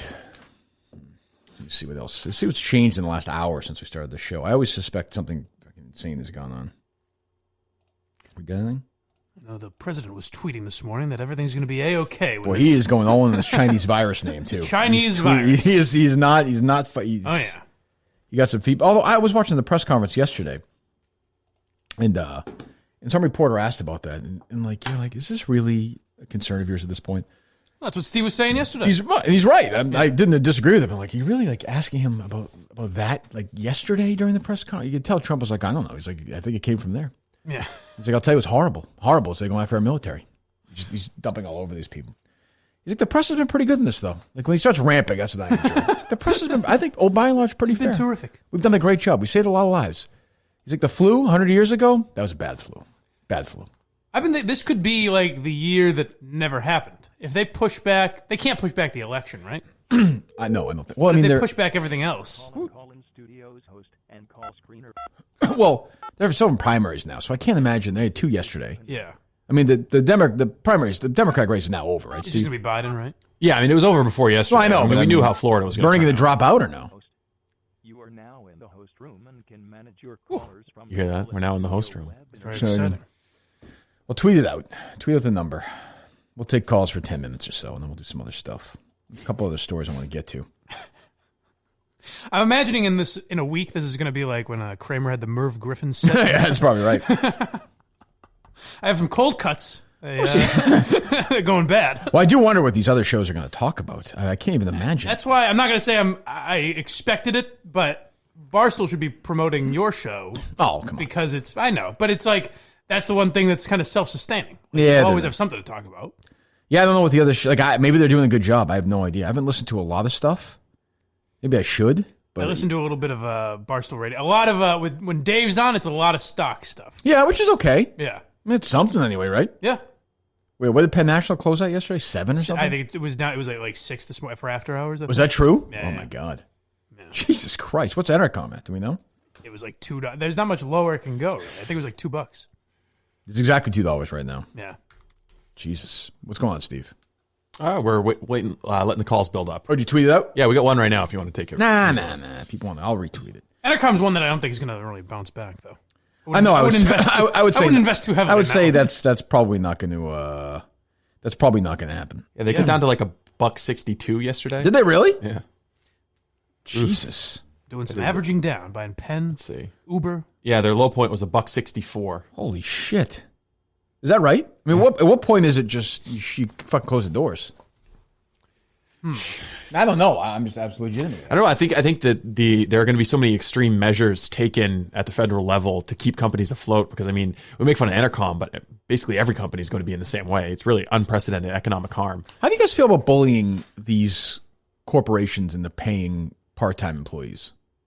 You mean like the GoFundMe's and stuff like that? Not even that, like the stories. Like Alex Reamer writing an article in Forbes saying, that's what I was thinking of. Yeah, or other ones like, I would, in a perfect world, like I would like to see these billionaires pay for these people while they're not working, but at the same time, they're not making money either on that company. Right. I'm not sure it's their right or that they have to do it. I think it's probably I don't want them to be forced to, but I think it's in their best interest to. I would agree with that. I would agree. I mean, do you want people in the streets robbing? Completely. Do you want us to go break into TD Garden and steal all the fucking hot dogs? Absolutely. Or do you want to keep some kind of civil order? So I think it's in their interest. I agree with that, but that's a different conversation. Steve was saying he might start robbing people as soon as tonight. Well, yeah. He's getting ready. Obviously. Really? Yeah. You need to work on that? Yes, of course. But I saw the Globe tweeted out that the Red Sox are spending $1 million for their employees. Yeah. That comes up to $770 an employee. I was going to say, how much does that get you? And the headline of the Globe was Red Sox are doing it. Every team Major League Baseball got together and voted on doing it. On the Globe's headline? Yeah, of course. Which is fun. Of course. But, what's $770? It's better than nothing, I guess. But, I don't know. Not much. It's a month's rent for some people, maybe? I'm seeing now where the president, they're going to give checks to everybody in America. I'm like, well, I don't know. Is that going to solve anything? I know. Andrew Yang feels pretty right. He dropped out in February, and now in March, they're basically adopting his platform. System. But, where's that money going to go? Who's paying for that? Us? The government's paying for it. I know I am. The Fed is basically writing a check to itself, agreeing to put T-bond or Treasury bonds on its own balance sheet. Great. Does that inspire a lot of confidence? Well, what would you recommend? I would recommend Chairman Minahan. I recommend not giving everybody in America a check because I don't trust them with money. You don't think that they're going to buy food? I think some will. Are they going to take it to a casino? I think some will and some won't. I don't know. I mean, you have faith in Americans with their money? I don't. I have faith. Historically, if they are hungry, I believe that they will use that money to buy food. Yes. Okay. But if you do take it to a casino, let it be a Penn National casino, folks. I'd also say that I would have concerns if people who make a decent living haven't balanced their money well enough for a situation like this if it's a month or two. That's all. That's true. But I think, I understand. It's really unprecedented. It's terra incognita. No one has been here before. We don't know what to do. And like old conservative principles about what limiting what the government can do in this kind of situation, civil liberties. I know it's forcing everyone to rethink. Absolutely is. What needs to be done in light of their principles. Totally. Do you think there's some overshooting? Like where a week ago we were saying, it's silly. It'll be gone in a week. Now we're saying, other than Steve. But now everyone's saying, like, it'll be 8 months, it'll be a year and a half. Well, here's the thing. Steve's going to come in and say another one's coming back in the fall. Forget that argument for a second. Yeah. But I do think when a lot of people are saying this is going to be around till August, they mean it's going to linger till August. Yeah. Like, my thing is, so now we're in day 3 or 4 of this Massachusetts essentially self-quarantine, right? Yeah. When do we start seeing the benefits of that? Because 2 or 3 weeks from now, it's just going to be, the numbers are only going to go up because there'll be more testing available. When are we going to find out that this actually worked or didn't work? Well, let's put it this way. The symptoms manifest after, they say, 2 to maybe 14 days. Okay? I know. So 14 days from this weekend when everybody was fucking each other on the beach and hanging out at Southie bars, then you're going to see another spike in cases, right? Maybe, but how about 14 days from now? Yeah, that's what I'm saying. Or 14 days from Friday. Yeah, 14 days from now, if there was somebody at a bar in Southie with the virus coughing on everybody, all those people are going to be hospitalized. But you would imagine the numbers would have been down. Put it this way, fewer people have been infected yesterday in Massachusetts than a week ago yesterday. If you think that all of those millennials who were ignoring the guidance I'm saying suddenly turned on a dime. Yesterday itself. There's no question. I think there's just fewer people out. In 3 weeks, you should see some kind of effect. I don't think but here's the thing, I don't think you'll see it because I think more people have been taking tests at that point. More tests available. Is it also possible there's like a vaccine within a month? No. Yeah, but it's not going to be out and around everybody. They're saying it'll take a year to create a vaccine. Really? If there is, getting it out and made and the kits and that's going to take a while. I would think. I don't know. But I would assume that's at the forefront of every pharmaceutical company is trying to find something like that. I would guess. We need to call Steve or no? We got full phone lines. All right, let's take a couple. We're gonna make some guy come at 10. This is getting exhausting. Who am I speaking to? Go for Semino. I beg your pardon? Hello? Yes, go ahead. Go for Semino. Go. Semino is your name? I'm sorry? What? What are you saying? What? I'm just saying right now, boy, this virus is killing my business. It's killing everything. I own a running store. You own a what store? We own a running store. Are you my buddy you're my buddy in Ohio? Yes. Yes. I'm your buddy in Cincinnati. What's the name of the store? They canceled Tri-State Renting Company. Tri-State Renting Company. I got some great socks. I got a great jacket from there. He was in Madawaska, Mike. Gave me a bunch of stuff. Great guy. Great store. Go to it right now. We'll send a link out today. So, guys like you are probably getting fucked, right? Oh, you have no idea how bad we're being fucked. And we have, training groups of about 650 people. They're training for the Flying Pig Marathon, which was Cincinnati's marathon. They canceled it 2 days ago.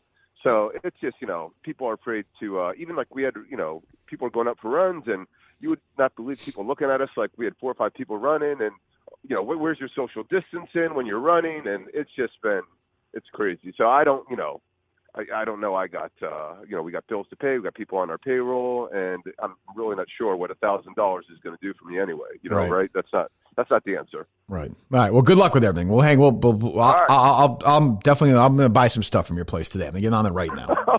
All right. See you later, buddy. All right. You guys have a good day. Good. Good optimistic call to start the show. Poor bastard. Jesus, that's what I'm saying.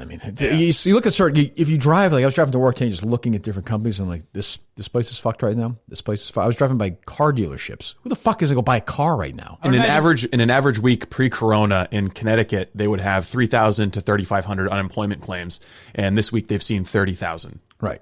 Yeah. I guarantee that's because of the coronavirus. Every bar in Boston. I'll say it right now. I will. I'll be the first one who says it. What's that, Mike? Every bar with the rent you have to pay in Boston. Like imagine bars by Fenway or anything like that. They're gonna be fucked. There's no business other than your medical stuff or fucking sanitizer stuff. Like I said, I was just driving by and looking. I'm like, nope, dead. Like a fucking florist. I think hospitals would prefer the status quo before this anyways in terms of profitability. No, but because they're not exactly, it's not like they're rolling in cash. No, but I'm saying like if you're a nurse or something who's getting a bunch of extra shifts, I could see that. Yeah, I suppose. You're also inevitably going to catch coronavirus because you're at the epicenter of it. Probably. But, maybe, I don't know if you wear the proper stuff the whole time, maybe not. It doesn't matter how safe you are. Eventually, something's going to slip through. I guess. I don't know. Steve Supermarkets are doing well. Supermarkets are doing well. Yes, they're doing well. Yeah, people still got to buy food. That's true. No, that's true. Yeah, the Star Market I drove by this morning was packed. Fucking packed. I bumped into a Minifan at Wegmans yesterday. You literally bumped into one? Yes. Yeah, he's stocking the shelves. Distance? I was wandering around looking for... Oh, he's working there? Yeah. Oh, really? Yeah. What was his name? I don't remember what his name was. I didn't think he'd give me his name. He said he was headed to his lunch break to listen to the Kirk Minahan show. There you go. That's what I like. That's what I like to hear. There you go. If somebody calls us, by the way, and pranks us, that will count as Massachusetts. I'll allow that. Okay. That seems reasonable, no? Yeah. Well, I mean, all the callers we just heard that, so. It'd be tough to get our own references. Well, that's what I'm saying. You just ruined if you every drop a couple caller. of really old, because I don't remember any of these references. If you go really old school and get a couple of random ones and sneak it by us in the call, that'd be pretty impressive. Yeah. Go ahead. Good morning. Good morning. Who am I speaking to? Lori. Lori, how are you? Lori from Nova Scotia. I'm good. How are you? Bonjour. Comment allez-vous? Lori from Nova Scotia. Yes, bonjour. Bonjour. Yeah, comment bien, et tout. Monte Cristo Tabernacle. Yes. How's it going in Nova Scotia? You were at the show. I was. You are. How's it going? Going good. Everything here is pretty quiet. I work at a university, and I'm still in there. We're still working this week, but it is a ghost town here. It's very different. We're like a week or two behind you guys. Right. So, yeah, a couple cases in Halifax, but okay. Yeah, we're doing good. Okay. Did you call for any specific How reason are you other than an update? No. No? We're doing good just too, want to check Lori. here. We're doing fine, Lori. Thank you. Thank you very much. No, she was lovely. I met her and her husband at the live show. They were both seemed like very nice people.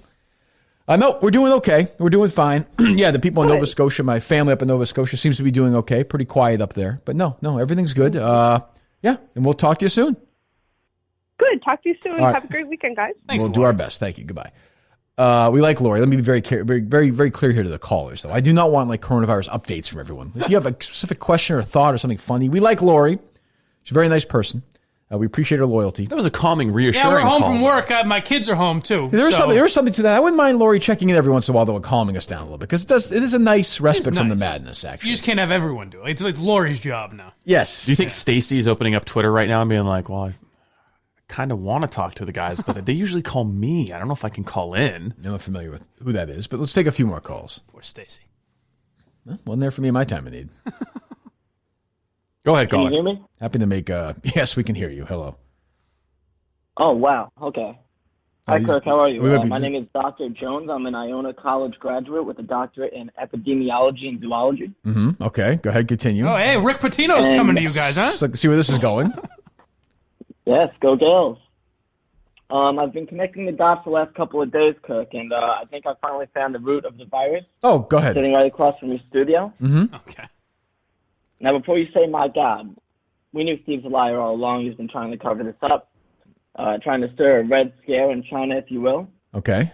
So I have a question for you, Kirk. Go ahead. In your show's history, who has been your most successful co-host, the most well-liked, and the best producer? In the show's history?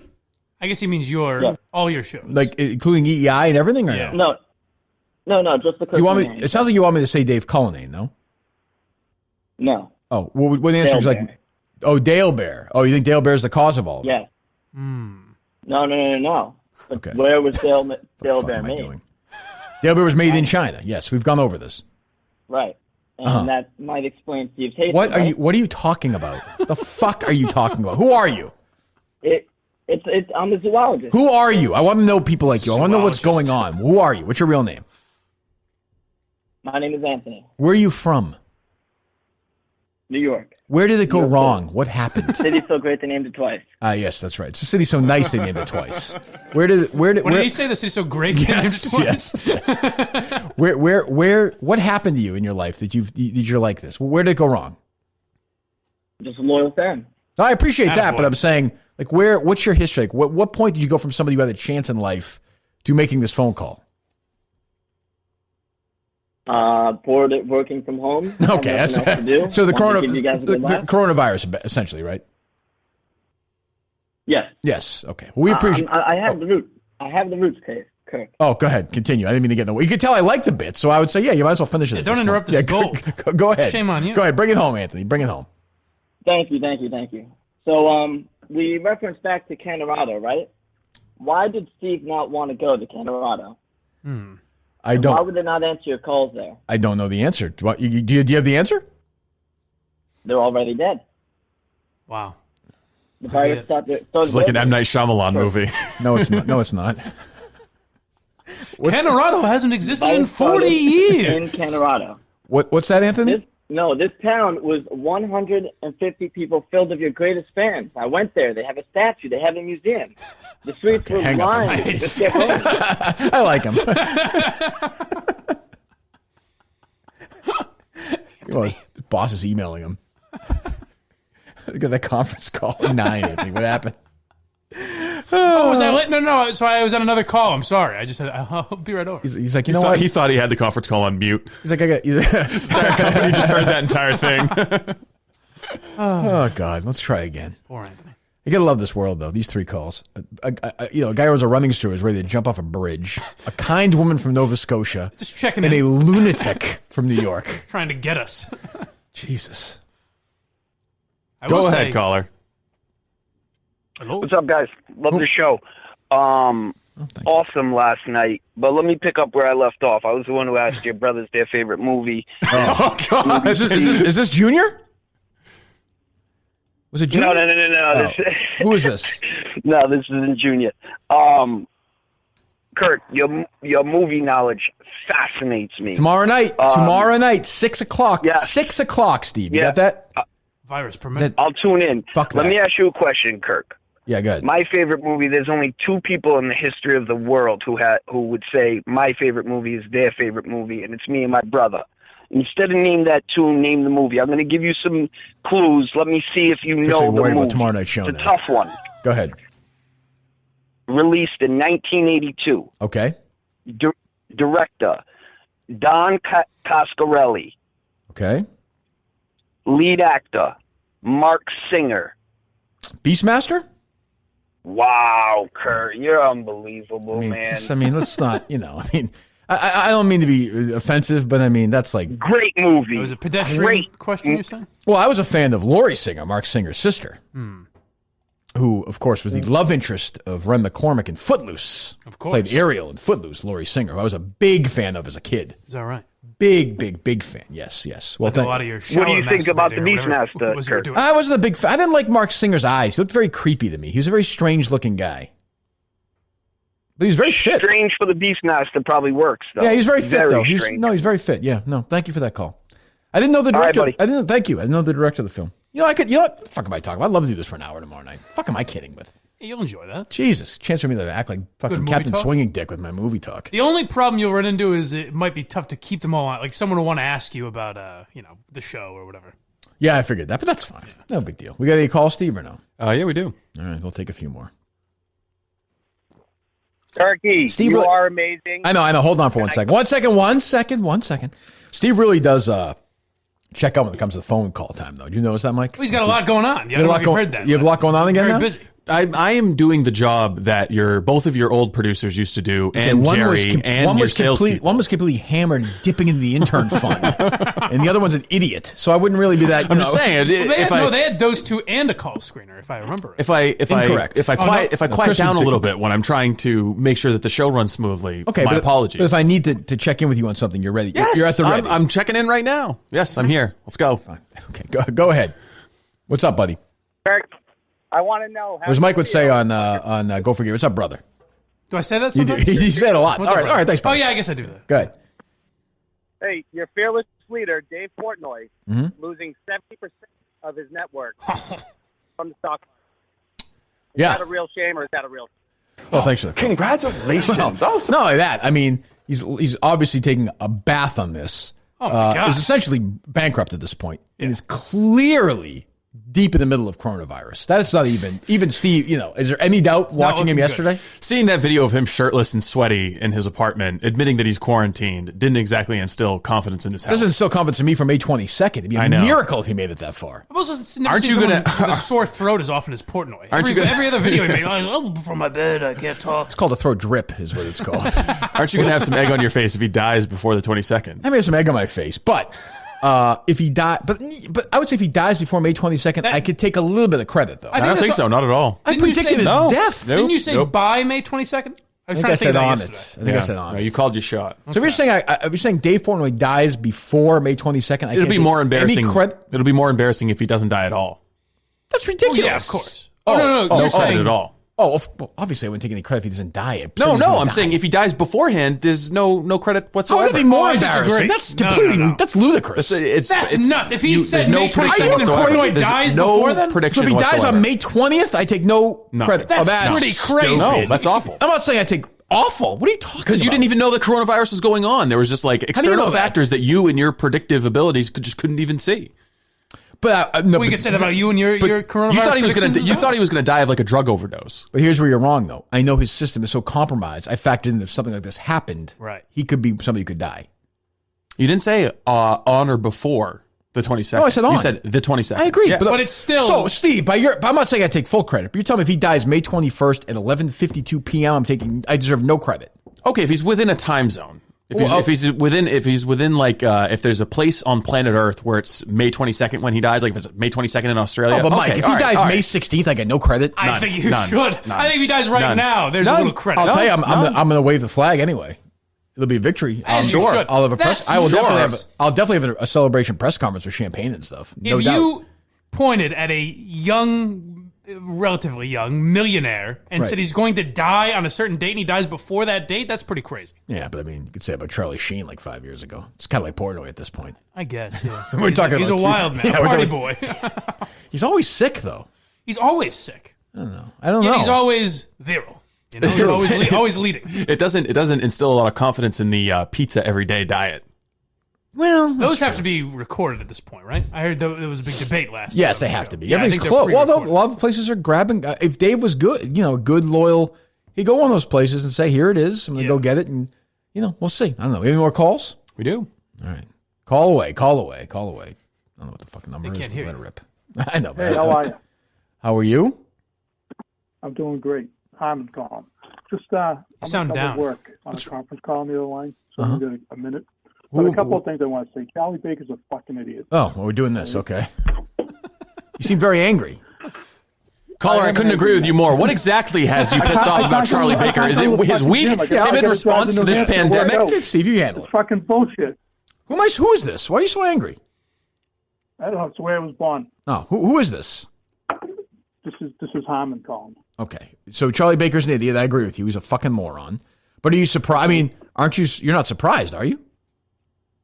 No, not at all. At least he's consistent. Yeah.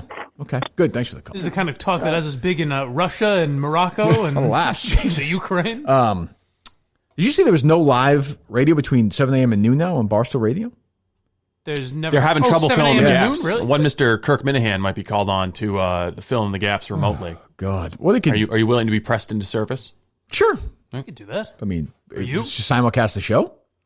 No. I mean, have you sitting in your parlor with that microphone I gave you yesterday, chit-chatting with KFC or Big Cat or something? CONTRACT, I would say. Not in it. Not in it.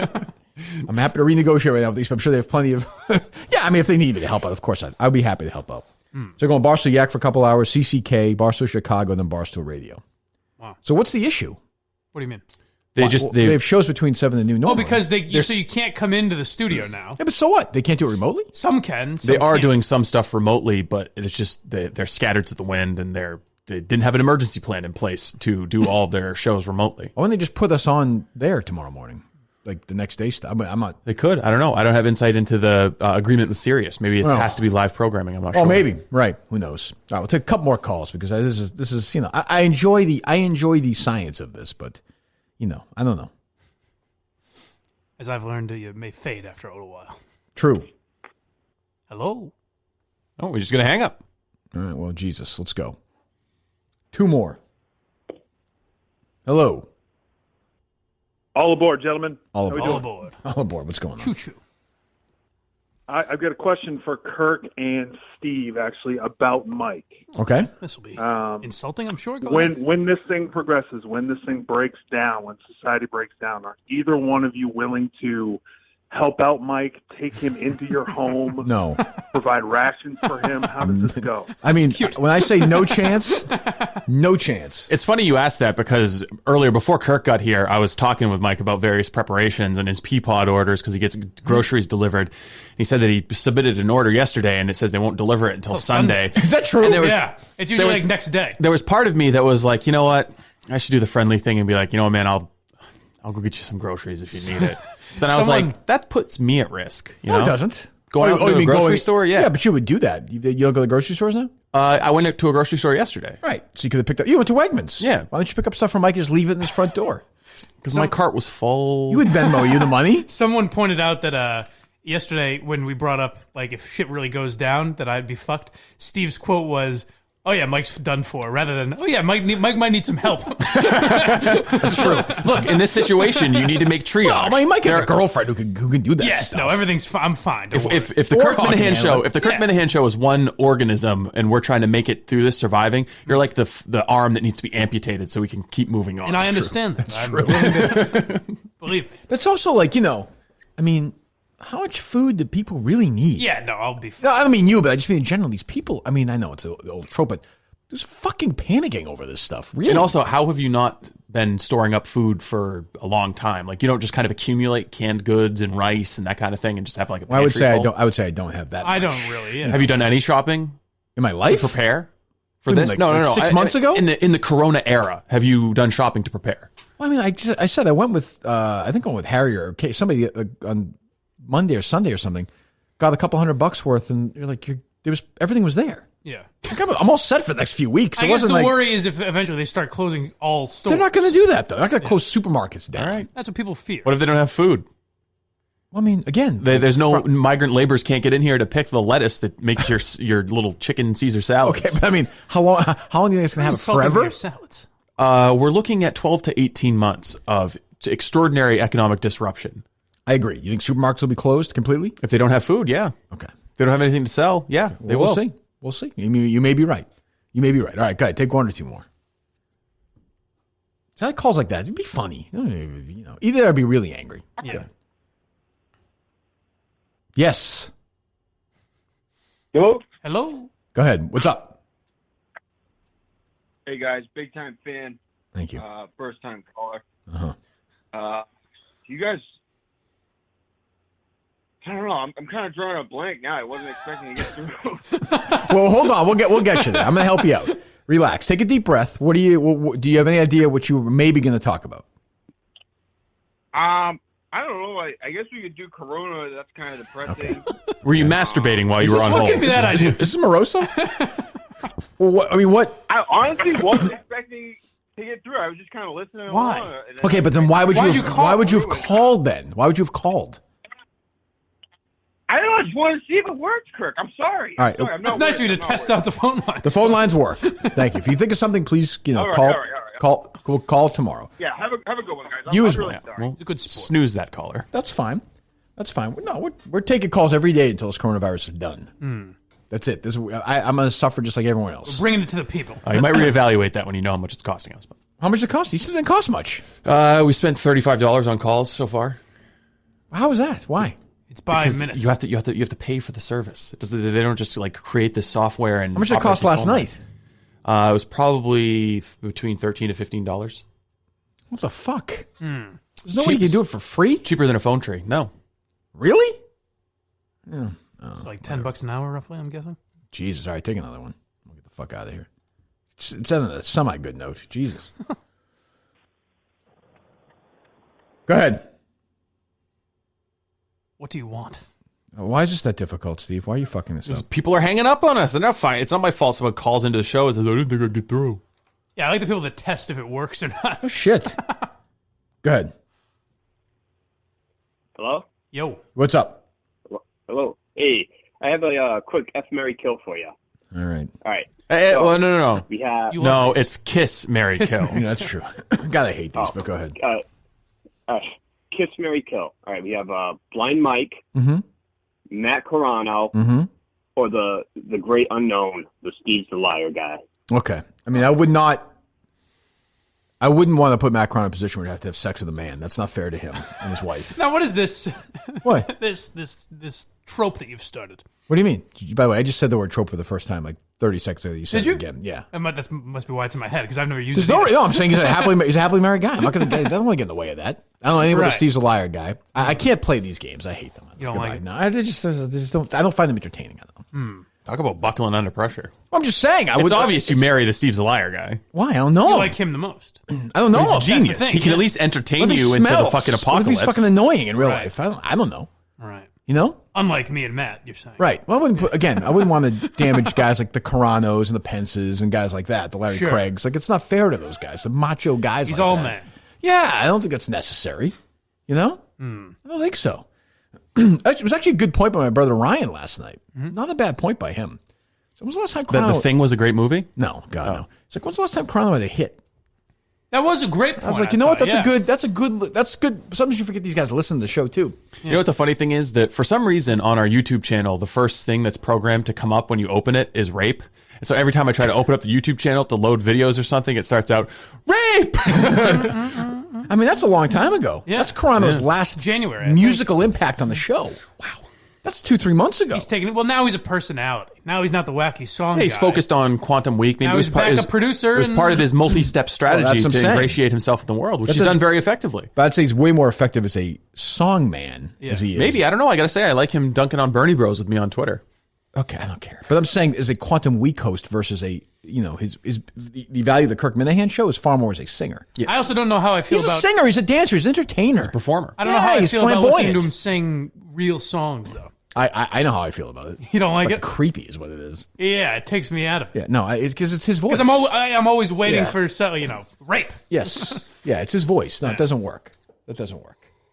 All right, we're good with the calls for today, Steve. Okay, we tried. Be better tomorrow. That's what I'd say. It's costing us $5,000 a show, so it's true. Do better. Any?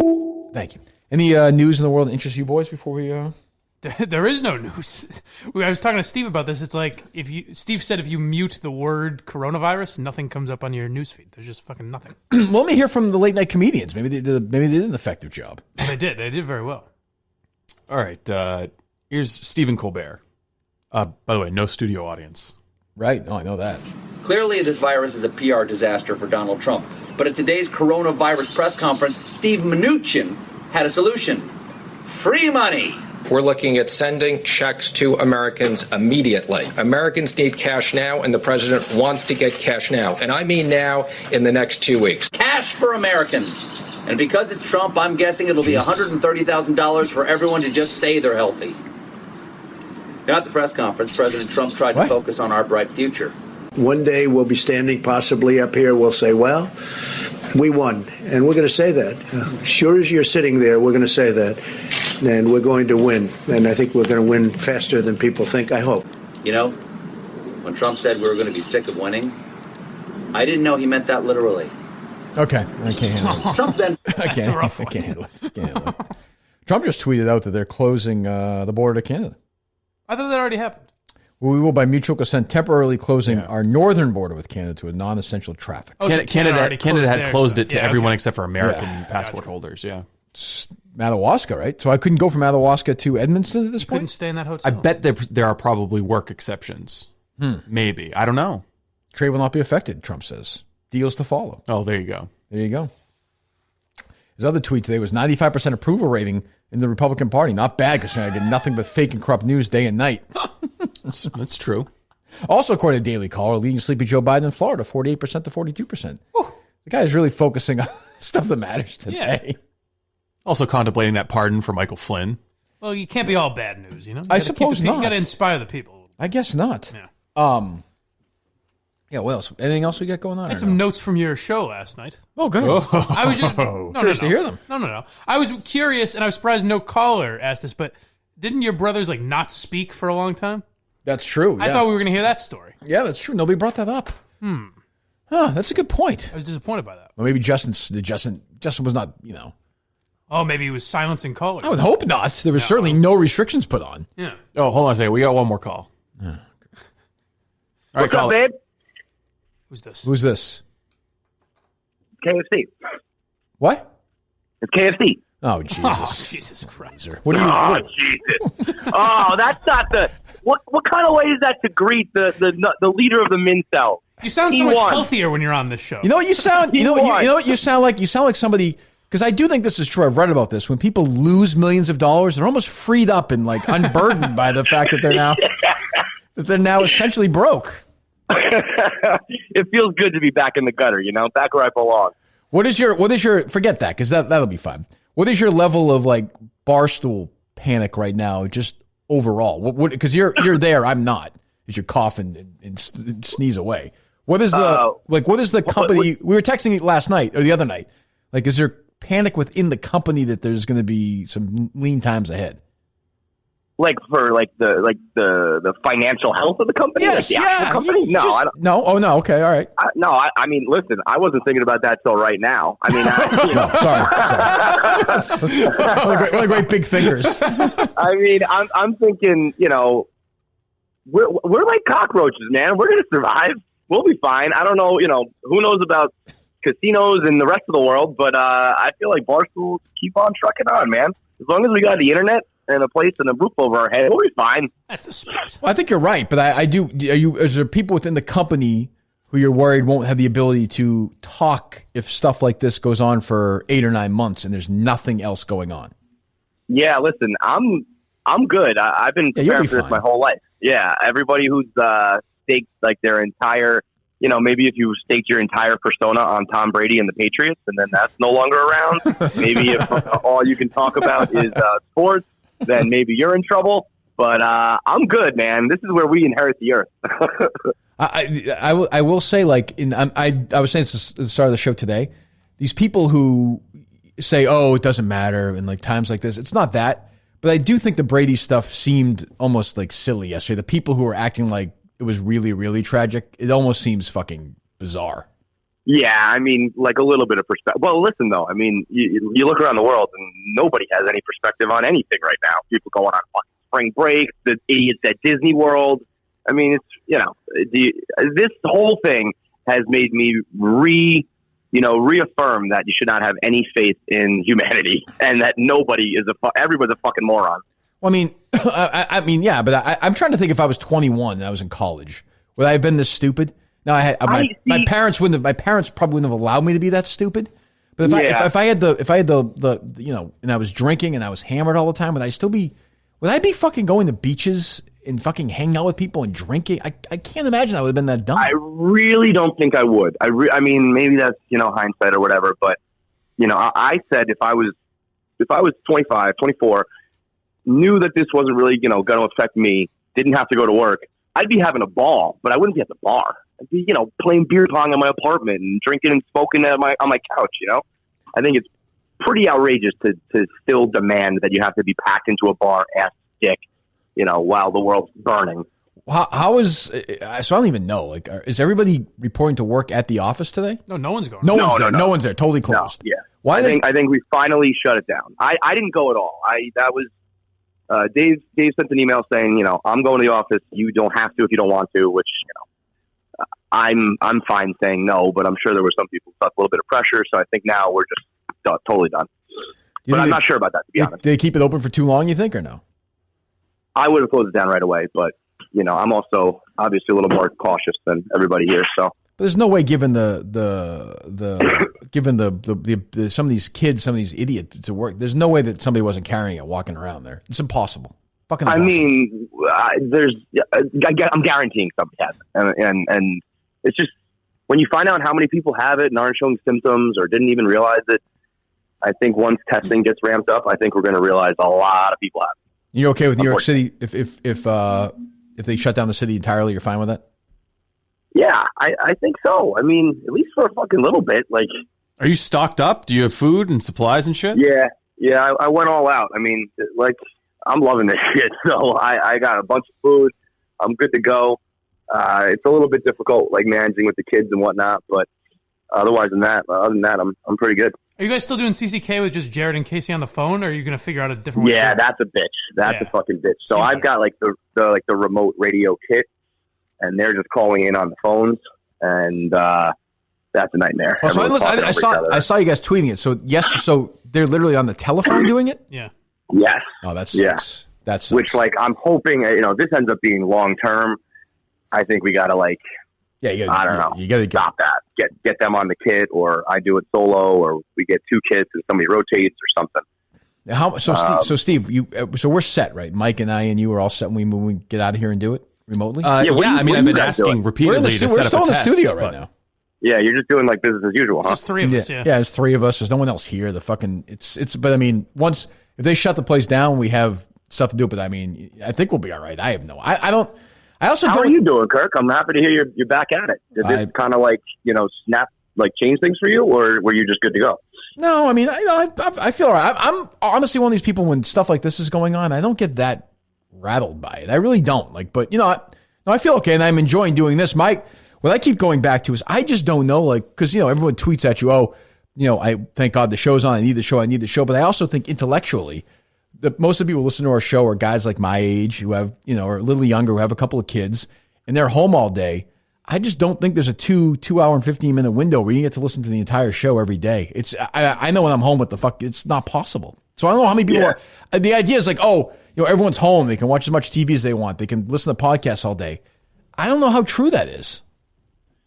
Well, I mean, if you're stuck with your kids, you're I understand. Fucked. That's what I mean. Yeah. Right. I mean, we thankfully still our nanny's still in action. So if it was a case like that, when I'm sitting at home in between blogs and shit like that, I'd love to have some extra content. So you're probably right, but for the people who don't have kids or still have childcare, there is that extra time to fill that. I'm sure they love it. What do you guys got going on with you and Feilerberg for the rest of the week?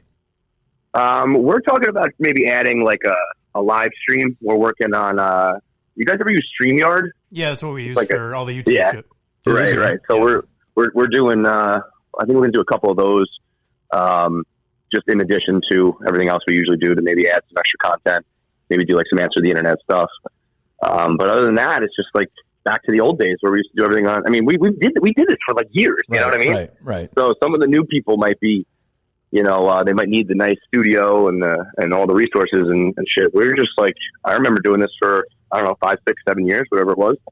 You got any TV recommendations? Because somebody called me. I did a show with my brothers last night on YouTube. Somebody called me and said, "Do you have any new TV?" I don't have a fucking new show for anybody right now. I'm so empty right now. I'd kill for a good show. Fucking kill. You watch Westworld?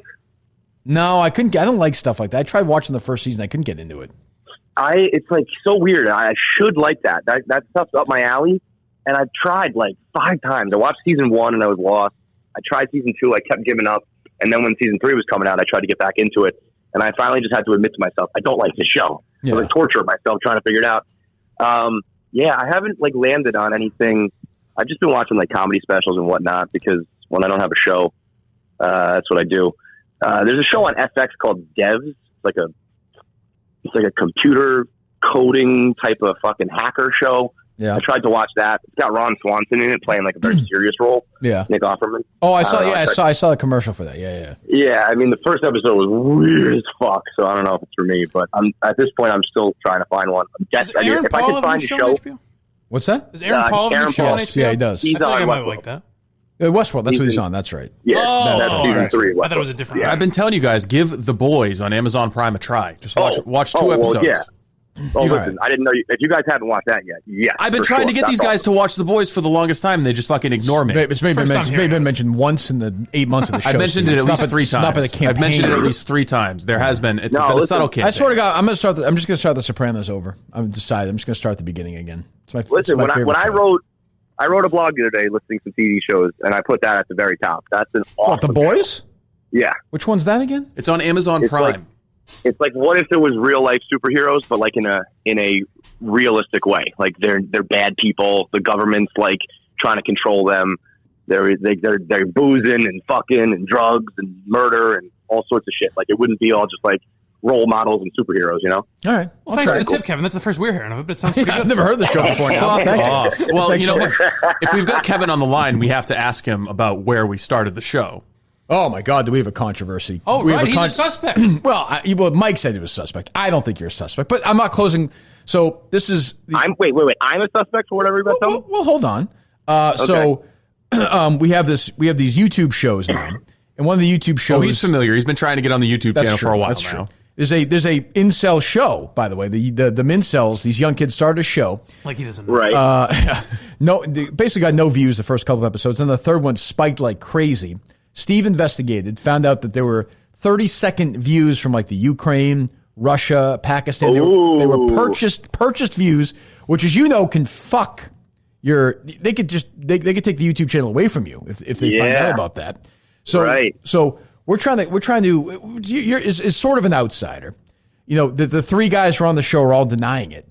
Do you think it's possible that another YouTube Minifan person who has a show would then buy those views to fuck that show over to try and get rid of that show? That sounds extreme, but that's the exact word I would use to define your fan base. Right. So, I mean, I don't think you can rule anything out when we were talking about the Minifans and the Mincels. You're denying you did this, though, to try and take us down because you were hatred for full deny. Okay. Well, wait, this is not. So wait, your show or their show got the fake views? Their show. Okay. So they're saying I thought someone was fucking with your YouTube. That would be real bad. Well, it is. No, but here's the thing, Kevin. It's under our YouTube umbrella. We have a bunch of them. That's what I'm saying. That's why I care. That's why we need to get to the bottom of it. We've been investigating it all morning. So, well, I think you guys are fucking nuts for letting anybody post anything under your fucking... It's not unreasonable at all. Have you heard of Pistol Pete? We've learned our lesson on that about 7 times. We have to keep doing it. For a guy who has more enemies than anyone I know, it's a good point. And what's your vetting process? You let the one asshole in after like one email, and he was talking shit to Kelly Martin. Right. You let these other assholes buy in people from Ukraine. It's like anybody can sign up for the Kirk. We have a pretty thorough vetting process, which is somebody says to Steve, "I want to do a show on YouTube," and Steve says, "Sure, no problem." That's pretty much. I mean, that's pretty much the established process. No, sometimes they message me, and I tell Steve, and then we say, "Okay." Yes, we have your shit together. I guess, but then but here's the thing, though. We got fucking like 45 minutes out of it this morning. I can't. I'm telling you, I don't give a fuck about Tom Brady going somewhere. I don't care. I can't pretend to care. He's fucking 43 years old. Like I'm not going to get worked up. I know everyone's going to talk about it today. I don't care. I know, but there was a time where you would care.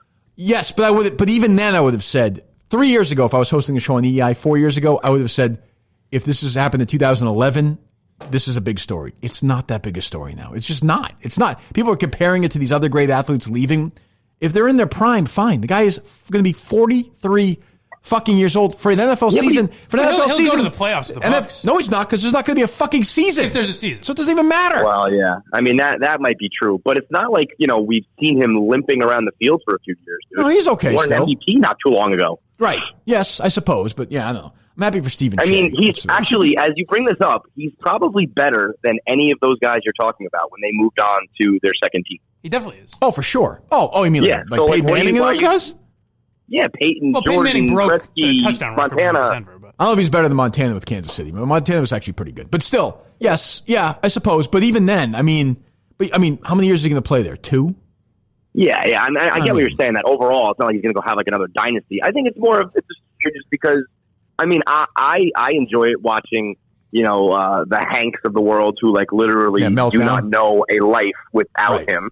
That is, how old is he? He's younger than me. He said he's been like watching him since he was 6. So basically, like since he's had cognitive ability, he's been with Tom Brady. So Brady was 2001, of course. So that's 19 years. And I say, when you're a sports fan, I'll give you. I don't know about you. I remember the '81 finals. So I was 6. I'll say when you were 7 or 8 is when it starts. So if you're like Mike's age, if you're 28, 29, and 30 and younger, it's all you fucking know. It's literally all you know. Yeah. And so in that sense, it actually is more than a sports story, because I mean that's like, he's part of like the fucking fabric of society up there. And you look at guys like Portnoy and people who have like it's everything to them. I think it becomes more than just like a free agency story. So I'm interested in that, and it's like the end of an era, so you can kind of do the look back at it. But sure, but it's like everything else. I agree that like going forward, you're right. I mean, it's like him on Tampa Bay doesn't do anything for me. You know, I will say this: I'm way more interested in watching Tampa Bay than the Patriots this year. Like if you're flipping around and Brady's on Fox with Tampa Bay playing somebody, just to watch him in that uniform for me for a year. Oh yeah, so fucking just bizarre. To see the sight. And I mean, I don't want to. Yeah. They'll be a boring team even if they're good. But Tampa goes to Foxborough next year. They do? Yeah, they play. No, 2021 they go. Oh, it's 2021? Oh. Yeah. Well, that'll be next season they play probably. But I also love the idea, I don't want to dig too deep into it, that people are like, oh, the Patriots are, like the idea that Bill Belichick hasn't been sitting around figuring out the fucking plan is insane. Like, I mean, what the fuck? Yeah, I mean, I'm sure he's been preparing for it. Obviously, he's probably the one who wanted it. But I would love nothing more than to see him struggle. Brady or really Belichick? Belichick. See, as a Patriots hater, Brady actually like won me over in terms of like, you know, the stories you hear about him and shit. He actually seems like a pretty cool dude. You know? He's wonderful. Whereas Belichick fucking, his whole shtick to me is just like, shut the fuck up, dude. You have to be a dick to every. He's like you. You get to be a dick to every person all the fucking time. Well, so I'm rooting against him hardcore. Well, I will say this though. I actually like Belichick more than Brady. I respect Belichick more than Brady. I would love to see Belichick. I don't even care if the Patriots win or lose anymore. If Belichick goes like 12-4 and like 11-5 and Brady's old in Tampa, that'd be the greatest fuck you to Brady of all. He would own Brady. It would be, people would have to say Belichick's the reason, not Brady. Yeah, you know? That's why I'm actually surprised. Like either of them wanted to. Like I feel like it was just a good time for everybody. They were just sick of each other. I know, but also like yes, I get that, but I also don't understand wanting to go to Tampa Bay or for Belichick to want to do it with like some scrub off the bench. I guess when you have an ego and fucking you human. prove it, It's human nature. Like nobody thinks Belichick's the reason why. That's just pure human nature. Like I totally. Belichick's been trying to do this for 5-6 years. Yeah, I mean, I guess so. You think it's just all ego trying to prove that? Yeah, and I also think Brady got sick of like being treated like everybody else, and he's gotten a little more famous, and he wants to do his fucking thing. He's got the plastic surgery and the weird fucking, his post-playing career. I'm telling you, it's going to be so fucking bizarre. So bizarre. I just think it's such a risk for everybody. If you care about legacy and all that kind of shit, it's just a good time for everyone to just, Jordan and Phil Jackson, let's just call it right now, and everyone kind of rides off, and there's nobody has to limp into Canton. Has Stephen Che's orgasm finished yet?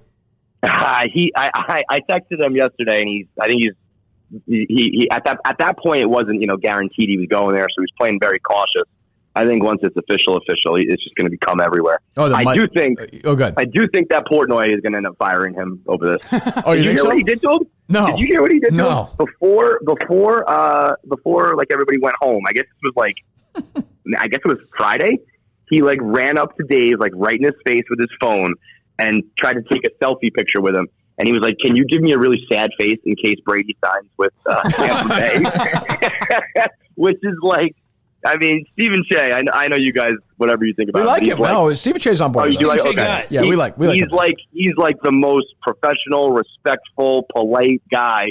For him to just run up on Dave like that, I was like, "Holy shit, dude! You're fucking crazy." So as of yesterday on the rundown, Dave was he was saying he disgusts him. He's deplorable. He's repugnant. So it's going to be a tough go for Stephen Che, I think. All right. Well, Kevin in New York, you're welcome to call us anytime during our phone hours. We'll talk to you. Have a good one. Goodbye. There you go, Kevin Clancy, costing us $11.26, but that's okay. And by the way, we get rid of Kevin Clancy, go right to fucking Men at 10. That's right. Oh boy. When I say Men at 10, I want my Men at 10 open, which we don't have yet. That's where Steve goes away now. He's focusing on something else. All right, here we go. Men at 10. Kevin does not sound healthy. No, well, he's sick.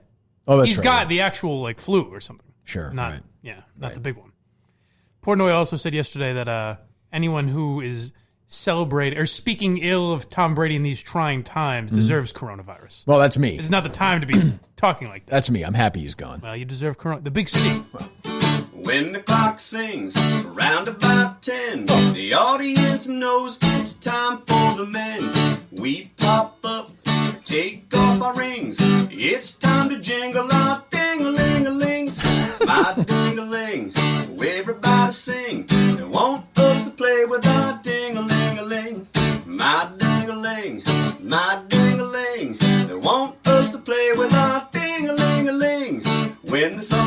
started. Kirk was 15. He was getting into the suburban scene.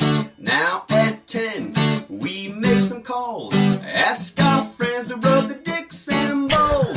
My ding-a-ling, everybody sing. They want us to play with our ding-a-ling-a-ling. Have a nice song. Ding-a-ling, Nice my jingle. ding-a-ling. They want us to play with our ding-a-ling-a-ling. My ding-a-ling, everybody sing. They want us to play with our ding-a-ling-a-ling. My ding-a-ling, my ding-a-ling. They want us to play with our ding-a-ling-a-ling. They want us to play with our ding-a-ling-a-ling. What if we talk to a woman, though? Caller, you're live on Men at 10 with Kirk Minahan. No. What the fuck's up? Oh, boy. It's Dan Katz from Barstool Sports. Who am I speaking to here? This is Ron out in Wilbraham. Ron, I'm Western Mass. There you my go, neck Mike. of The the home woods, of Ron. friendlies. Let's get Is this Men at 10? KRK? 7 letters away from total racism? Let's get friendly together, shall we? Since you're from Wilbraham, why don't you show me that fribble of yours and let's make some magic happen.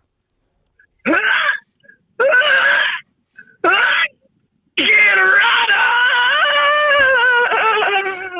All right, goodbye. I might have a female. Worth the wait. I beg your pardon. What was that? I have a female with my wife, and she would like to fake a date for us, if that's okay. Well, sure. Put her on. Let me talk to her first. Let's see who we're talking to. What a lovely couple. Hello. Who am I speaking to? We're sorry, ma'am. My name's Danielle. Danielle, are you willingly doing this? My husband's kind of making me do it. Okay, that's kind of illegal, but that's okay. But you know what? You know what? You sort of like when he makes you do it, don't you, Danielle? I like it a little bit. Yeah, you're gonna like it a lot more in a couple of minutes. What are you wearing right now? I have black leggings on and a black shirt. Okay, not for long, right? Nothing what? Not for long. Oh, yeah. Oh, God. I'm gonna vomit. Oh, you're a bad boy. You're a very bad boy. Babe, just go along with this. Kirk likes me. He likes me. I'm making a show on YouTube. When you, how long have you been married to Ron for? We just got married in June. Okay, when you got married to Ron in June, did you think by March the world would be ending with coronavirus and you'd be traveling around pretending to have an orgasm after your husband pretended to ejaculate on a podcast? Is this what you had in mind when you were a young girl watching these Disney movies and hoping that Prince would sweep you off his feet? Yes, it is. I thought a little bit about it. Yeah. Why are you married to this man? I don't know. I love him. Okay. Do you listen to the show, Danielle, or is it just Ron? I actually do because he has it on in the car all the time. Oh, do you think Steve should have been fired or no? I'm not going to lie. I don't know what you're talking about. That's not that's not good. That's not that Danielle. Steve. Sorry. Okay. What? Okay. Obviously.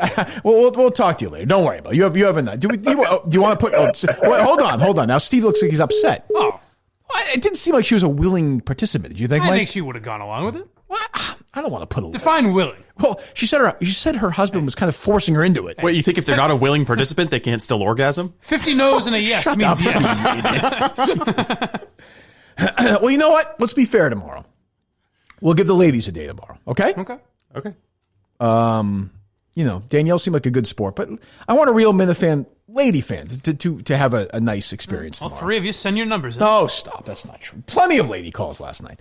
We have to come up with a nice title and a new song, though. Because, we will need a new song. Thursday is for the ladies. Thursday, because we got to be fair. Thursday's ladies' days. Okay. Ladies' day. And we'll do it at 10. Do you have a name or no?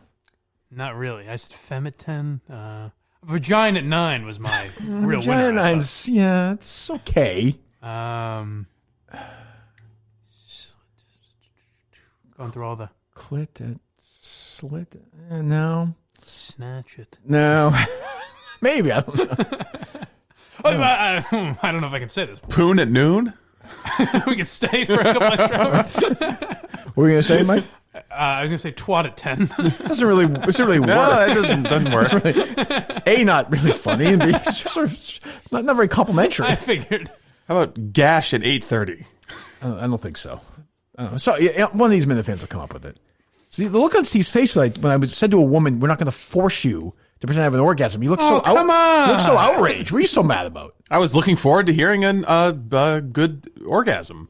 pervert. We heard one. Not really, actually. That was not a good performance. Generado! If you think the media is going to be bogged down with some silly forcible masturbation. And Steve did ask the question immediately. I believe the question he just asked, I don't know if you heard him, Mike, was, what did you ask? If a woman... I don't recall. What did he say? Right after you said, who says that the woman... What did you say? I don't recall. Come on, say it again. What did you say? I said, are you trying to say that she can't orgasm over the phone if she's put up to it? That's not what you said, but that's... Meanwhile, the Russia conspirators are still out there. I don't disagree. We're dicking around with Kevin and fucking having this guy nice to have a little ejaculate fun, and taking some phone calls. You know, we're nowhere in this Russian thing. Nowhere. No. 2 hours in, and we've got no progress at all. Could it have been your brothers? I don't. They want a new show on the YouTube, you know? I don't think so. Maybe, but I'm not going to clear anybody. But I would not put them on my top list of suspects. Right. I don't think. Oh boy, I'm told nepotism there. But. At 8:50 rather on WEEI, Greg Hill was taking some shots at Mr. Kirk Minahan. Oh, do we have the sound? No, I don't have the sound. I've been able to look for it. I've been back here listening to fake orgasms. I got no tweets about it, I don't think. I get this from time to time. This happens, yeah. Yeah, it's somebody talking about like Charlie Kirk, or it's somebody talking about some vague reference to ice fishing or something, and they just interpret it as a shot at you. Oh, really? Yeah. Huh. I don't know. Yeah, I don't have an answer. So we'll look for it. We'll find it tomorrow, unless it was scrubbed. That's also possible, I guess. Very possible. Although, no, they would like that. I guess. Who even cares? Yeah. I mean, that show is so fucking bad. I've tried to listen a little bit this week, just driving, just to get some updates. It's so fucking bad. I enjoyed one of my comebacks to Merlone. Mm-hmm. He said I had no talent, and I said, I don't have talent, but if I work as hard as you, someday I can be tripled by Felger and Maz. Yeah. And someone replied, last rating, they did a 7, and Felger and Maz did a 12. Tripled? And I was like, you know what? You got me. In their world, that's a win. Yeah, you got me. They're so awful. Oh, Curtis is fucking terrible on that show, too. They're just terrible. Well, Curtis is like the host. He's I know, kind of he's awful. The ballsy guy. Oh, yeah. he's awful. Jesus. But it's fine. Whatever. I mean, if he took a shot at me, that's, what am I going to get mad if Greg Hill takes a shot at me? Oh, I wouldn't mind hearing it, but you're being fun mean. to play. What was that? I mean, you're being mean. Are those guys are okay now? They seem fine. All right, that's good. Although Are they home? I was just about to ask that. I don't know. Is Greg home? I don't even know. Are these guys it's still at the studio? Danielle was. Oh, she's home? Danielle was broadcasting from home. that was some radio excellence. Danielle chipping in the, from home? Right. Obviously, on a slight delay. Jesus. I know their engineers were going to people's houses and installing equipment. Yeah, that seems like that's going to be the next one. I'm sure it'll happen with us sooner rather than later, I suppose. Yeah. Oh, geez, Steve, you didn't give me the heads up on ExpressVPN. ExpressVPN and Kirk's Painter, by the way. Yes, we'll do both right now. ExpressVPN, we talked about this before. ExpressVPN you can use to binge anything, any television show you want. It's really simple. You get the ExpressVPN app, change your location to the UK, for example. You refresh Netflix, you get your Doctor Who on UK Netflix. Is the example they gave me, which I know a lot of people like that show. But more importantly, if you like pornography and you're on lockdown, Pornhub is making their premium service available to anyone in Italy. We know the Minifans, A, love porn, and B, have discovered that ExpressVPN lets people take advantage of that loophole. You can watch shows, first of all, ridiculously fast. There's never any buffering or lag. You can stream in HD, no problem. All devices compatible, phones, smart TVs, more. So you watch what you want and go on the big screen wherever you are. Go to expressvpn.com/Minahan. Got plenty of time kicking around the house. They do that. You get an extra 3 months of ExpressVPN for free. Support the show, watch what you want, and protect yourselves at expressvpn.com/Minahan. Do that today and help out our great friend at CC Painting, our buddy Chris Burns.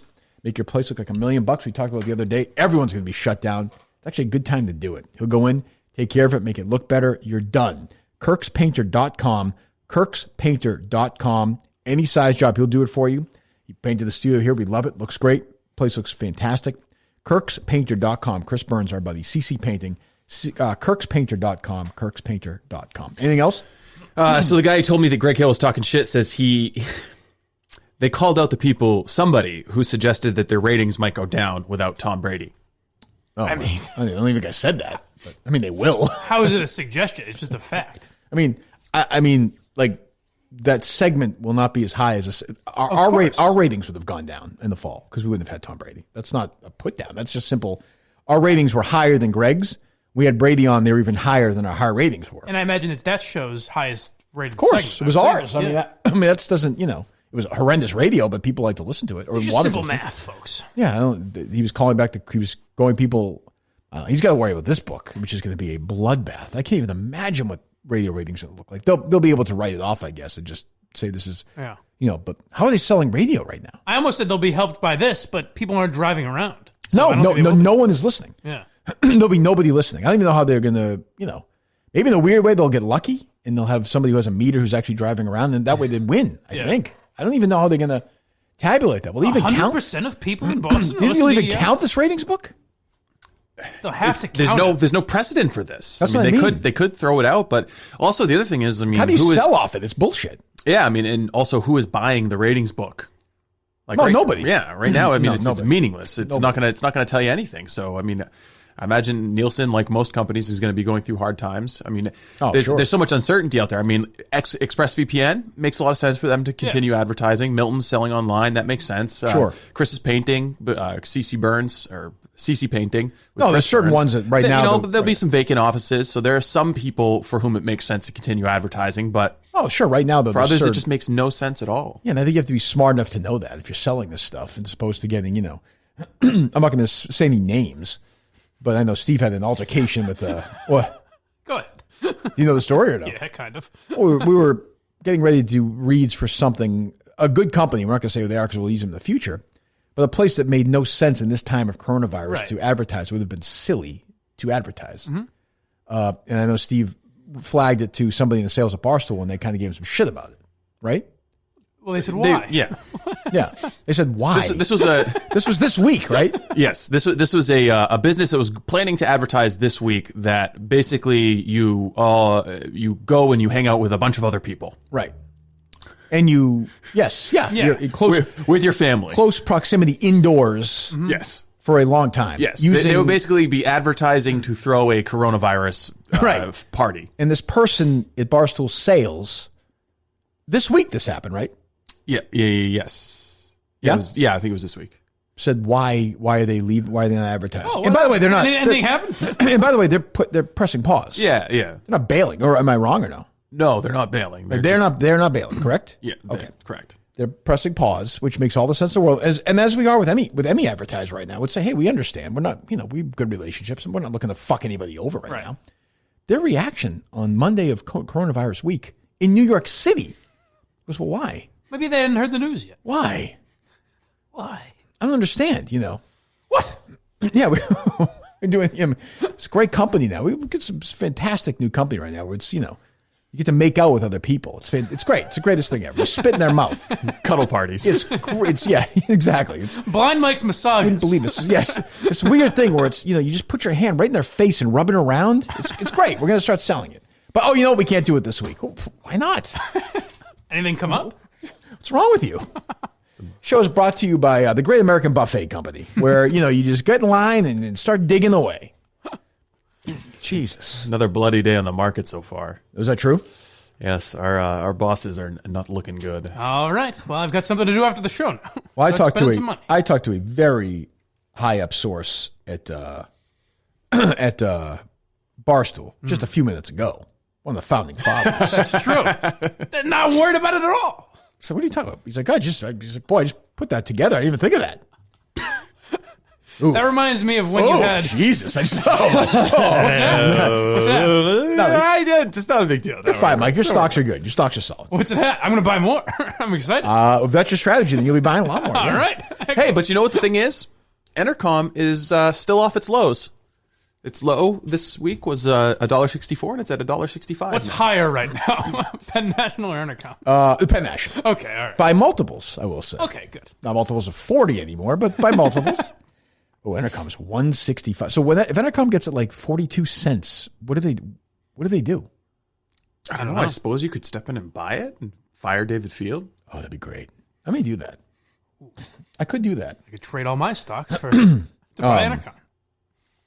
Oh, you know what I wanted to do briefly? Actually? That would be one of the great acts of vengeance if you actually did buy all of Entercom and just set it on fire. I would fire everybody. Fire everybody, just turn it to dead air. Nope, I own that Spectrum. Dead air. Exactly. I don't know what I would do, though, because I've always, I do have a fetish for owning a radio company. Yeah.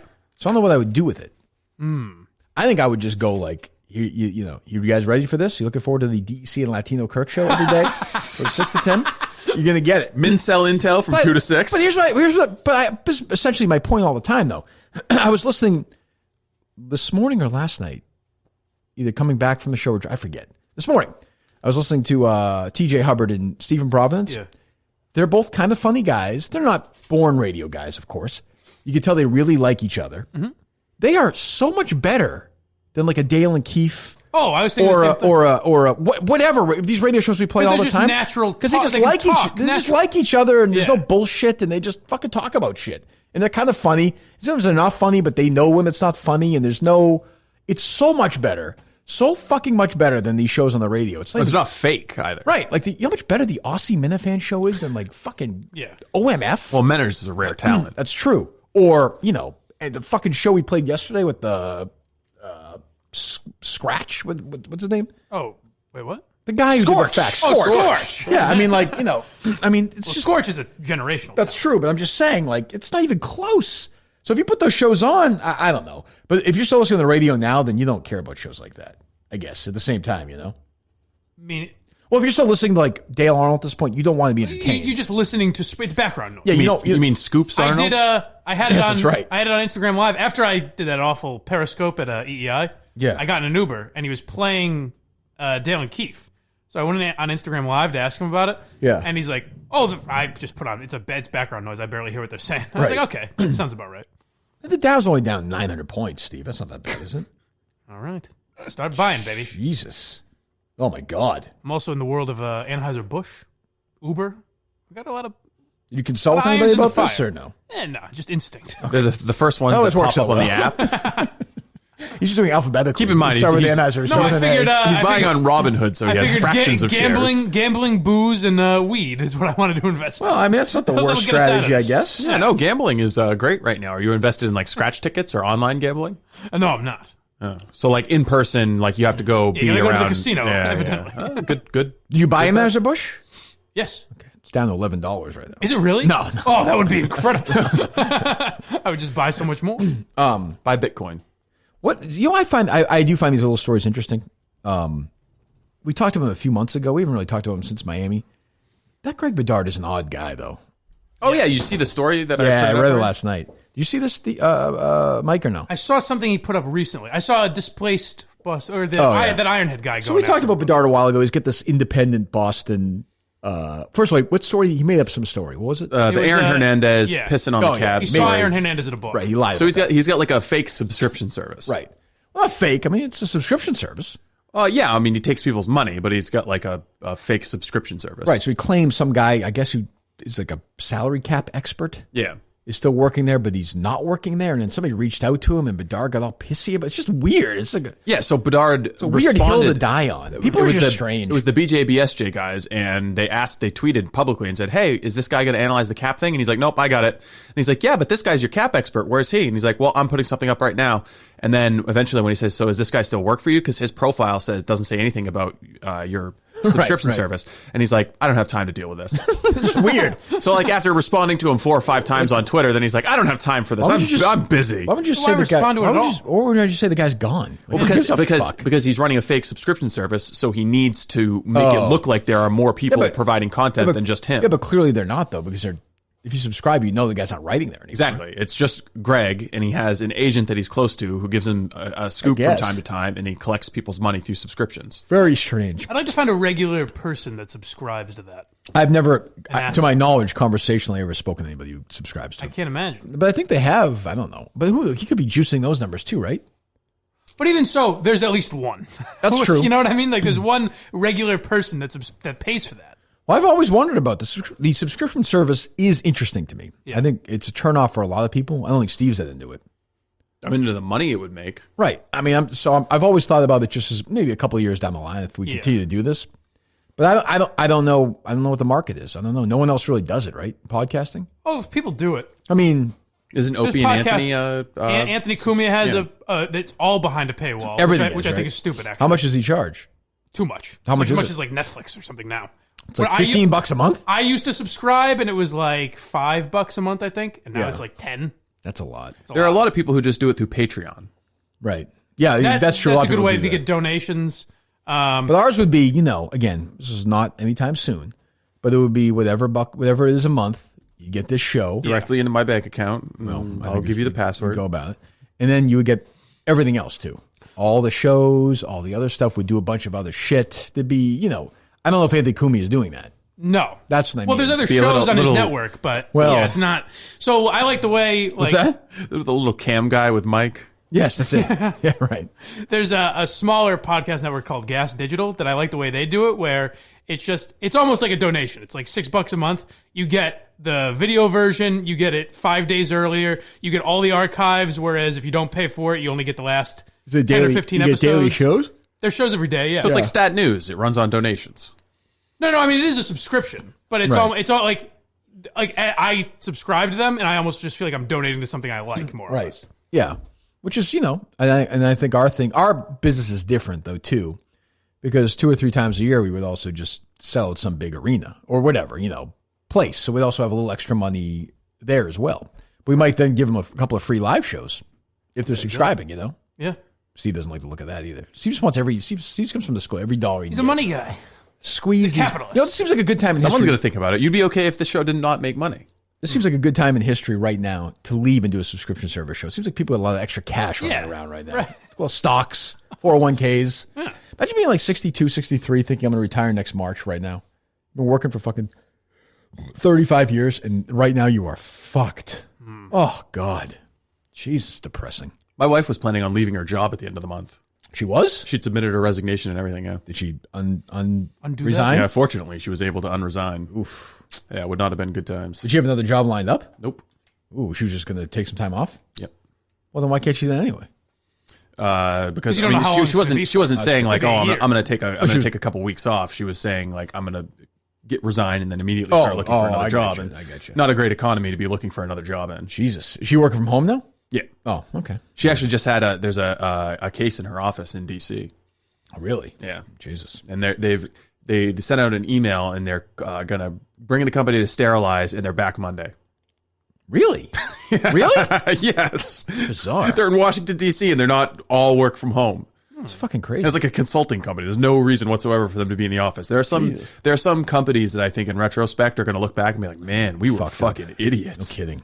Are we going to get any answers on this Russian stuff? No. Well, I mean, we got to consult with DEC. Right. Well, he's on the case now. Investigator, yeah. Yeah. He's on the case right now. We made no progress on that. Those guys never got back to us. You want to try those? Do you ever get any contact numbers? Barstool Advisor is the only one with the guts to come on. True. No, I don't have any response from any of them. We got Phil and Scranton Joe. Nothing, huh? Nothing yet. I don't think that's his name. The big O at 830? No, that doesn't work either. Also, let's try Mr. Scranton again. Doesn't work. Nothing rhymes. Fine. Someone will come up with something. Who's this? Scranton Joe. Okay. Is it actually, or is it Michael again, or whoever they gave us? I don't want to get in the middle of an investigation now either. That's true.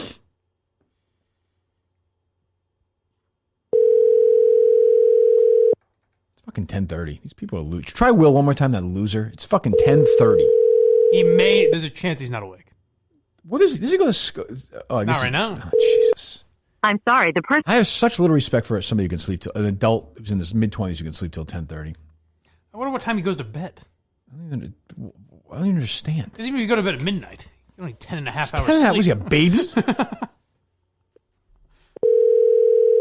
He's your intern. Does that bother you at all? He does good work. He does what I ask him to do. I don't ask him to wake up early. If I asked him to wake up early, maybe he'd wake up early. 10:30.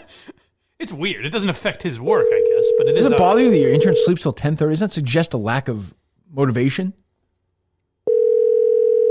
I mean, perhaps, but he does the work really well. That I He's going to say he was at the 10:30. store. He's going to say he was at the store. I was at the grocery store, and without his phone.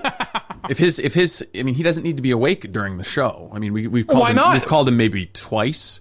And so both times he was asleep. I'd prefer that he's up late, uploading shit to the YouTube channel, cutting sound, making promos, those kind of things. Okay, it goes to bed at 11, let's say. It's 10:30. Even if he goes to bed at 2 a.m. And he's not like, like my daughter sleeps late. She's one of these kids who sleeps late. She's 13 years old. On the weekend, she sleeps in. She's 13. Yeah, Will's 38. It takes a lot of beauty sleep to have that nice, healthy glow that Will always has. Yeah, how old is he?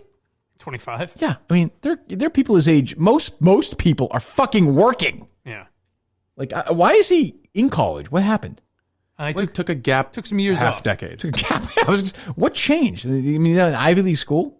Yeah. He's I think he's a senior, right? A junior or a senior? I thought he said he was like a sophomore or something. Maybe junior. What a great time to graduate and in that fucking market, that workforce too. Jesus Christ. God. So are the school semesters that are ending like seniors? Are they just graduating? Oh yeah, without yeah. finishing the. Well, Kansas just. All right, he's calling me back. All right, Kansas just said their school year's done. Yeah. Yeah, I'm sure that'll happen here. There's no question. So I mean, you can't repeat a school year. I mean, that's pretty lucky. I guess. What's up? What did you say, Steve? We got Will. Are you awake? Yeah, I'm awake. I've been awake. We called you. My phone was dead. Called you 2 hours. My phone was. His phone was dead. Why are people? Was your phone ever dead, Mike? No, and it doesn't ring when it's dead either. Yeah. Why are you lying? His phone was dead. Why are you? He's not your son. He's older than you are. He could be my son. No, he couldn't. Yeah, when you were 2. What year in school are you? I am a first semester senior. Oh, okay. I think it's sophomore. How old are you? 25. 25. Why are you 25 and graduating college? I took a couple years off because I thought I was talented at something. Is that after sleeping? my sophomore year. Something? Just anything? Or? Hockey or something or what? No, it was music. Oh, you're a good voice. You're a good musician. That song you did on Mike was good. Yeah. I appreciate that. Okay. Anyway. Just two equals going at it here. So, we started the show investigating this YouTube thing. You are being looked at as a potential suspect in this. Do you want to clear your name right now? You fucking idiot. Where did he go? I'd love to clear my Jim name. Florentine? What the fuck? What are you waiting for? What are you doing? My phone hit the mute button. No, I'll clear my. I'll clear my name. Hold on for a second. Why do you endlessly defend this idiot, Steve? I mean, he's fun for us, right? Yeah, but he's your. Okay. He does good work. I mean, that pause. He does good work. Do you feel potentially he's more guilty after that pause or no? No, he muted his phone. The man just told you what the issue was. It wasn't a pause. Maybe he accidentally hit a button and bought 4,000 YouTube views. Go ahead. Oh Jesus Christ, Mike! Oh no! But what I was going to say was, I'm hardly smart enough to put the video up on YouTube. I don't like that. I'm not gonna lie to you. I don't like that defense. I see. That was me and Steve's defense of him. I don't like him using. I don't like that cagey. I don't like that. I don't like that defense. Okay, so we laid everything out. You're aware of all the facts. I'll clear you for the sake of this conversation. Somebody did it. Okay. Everyone's denying they did it. So if I'm putting a gun to your head and saying who did it, take as much time as you like before. What is that? See, what the fuck? We lost him. He hung up or what? What are you eating, by the way? You're annoying me. What are you eating? Steve's not taking his investigation very seriously. Steve, what are you eating? A little candy. What kind? What is it? It's Crybaby Tears. They're little sour candies. I like them. God, you're a disgusting person. Maybe that's when he's about to pounce. You should go home if you don't want to fucking produce the show. What are you talking about? Just because I have a little candy? You eat Reese's Pieces during the show. It's my show! To an automatic voice message. Why isn't he answering? What the fuck? What's happening? Steve, what the fuck? Oh, Jesus Christ. He's calling back.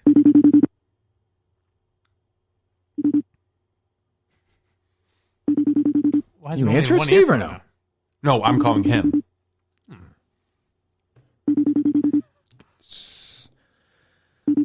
What a way to go out. We had a big star from Barstool Sports on the line. Could have ended there. What's the difference, really, between those two at this point? Could have ended with a nice orgasm. Kevin sounded crazier than anybody today. That did, when we were talking to Kevin, it reminded me of when you had Feidelberg on and asked him what kind of a piece he has of Saturdays Are for the Boys. And he's like, I never really thought about it. I should dip into that. It's only $20 million for the company. Yeah. I don't understand, Steve. I don't even get it. All right, Joe from Scranton just texted me back. Who is this? I'm going to call him. Okay. Great. Did you let him know it's you? You might be fearful. Who is this? This is John. John, Joe. It's Kirk Minahan. How are you? Good. How's it going, Kirk? It's going fine. So we're trying to put together this this case here. Okay. We spoke to the guy from Canada. We spoke to Will for a few minutes. He hung up. So clearly something happened. Somebody bought something.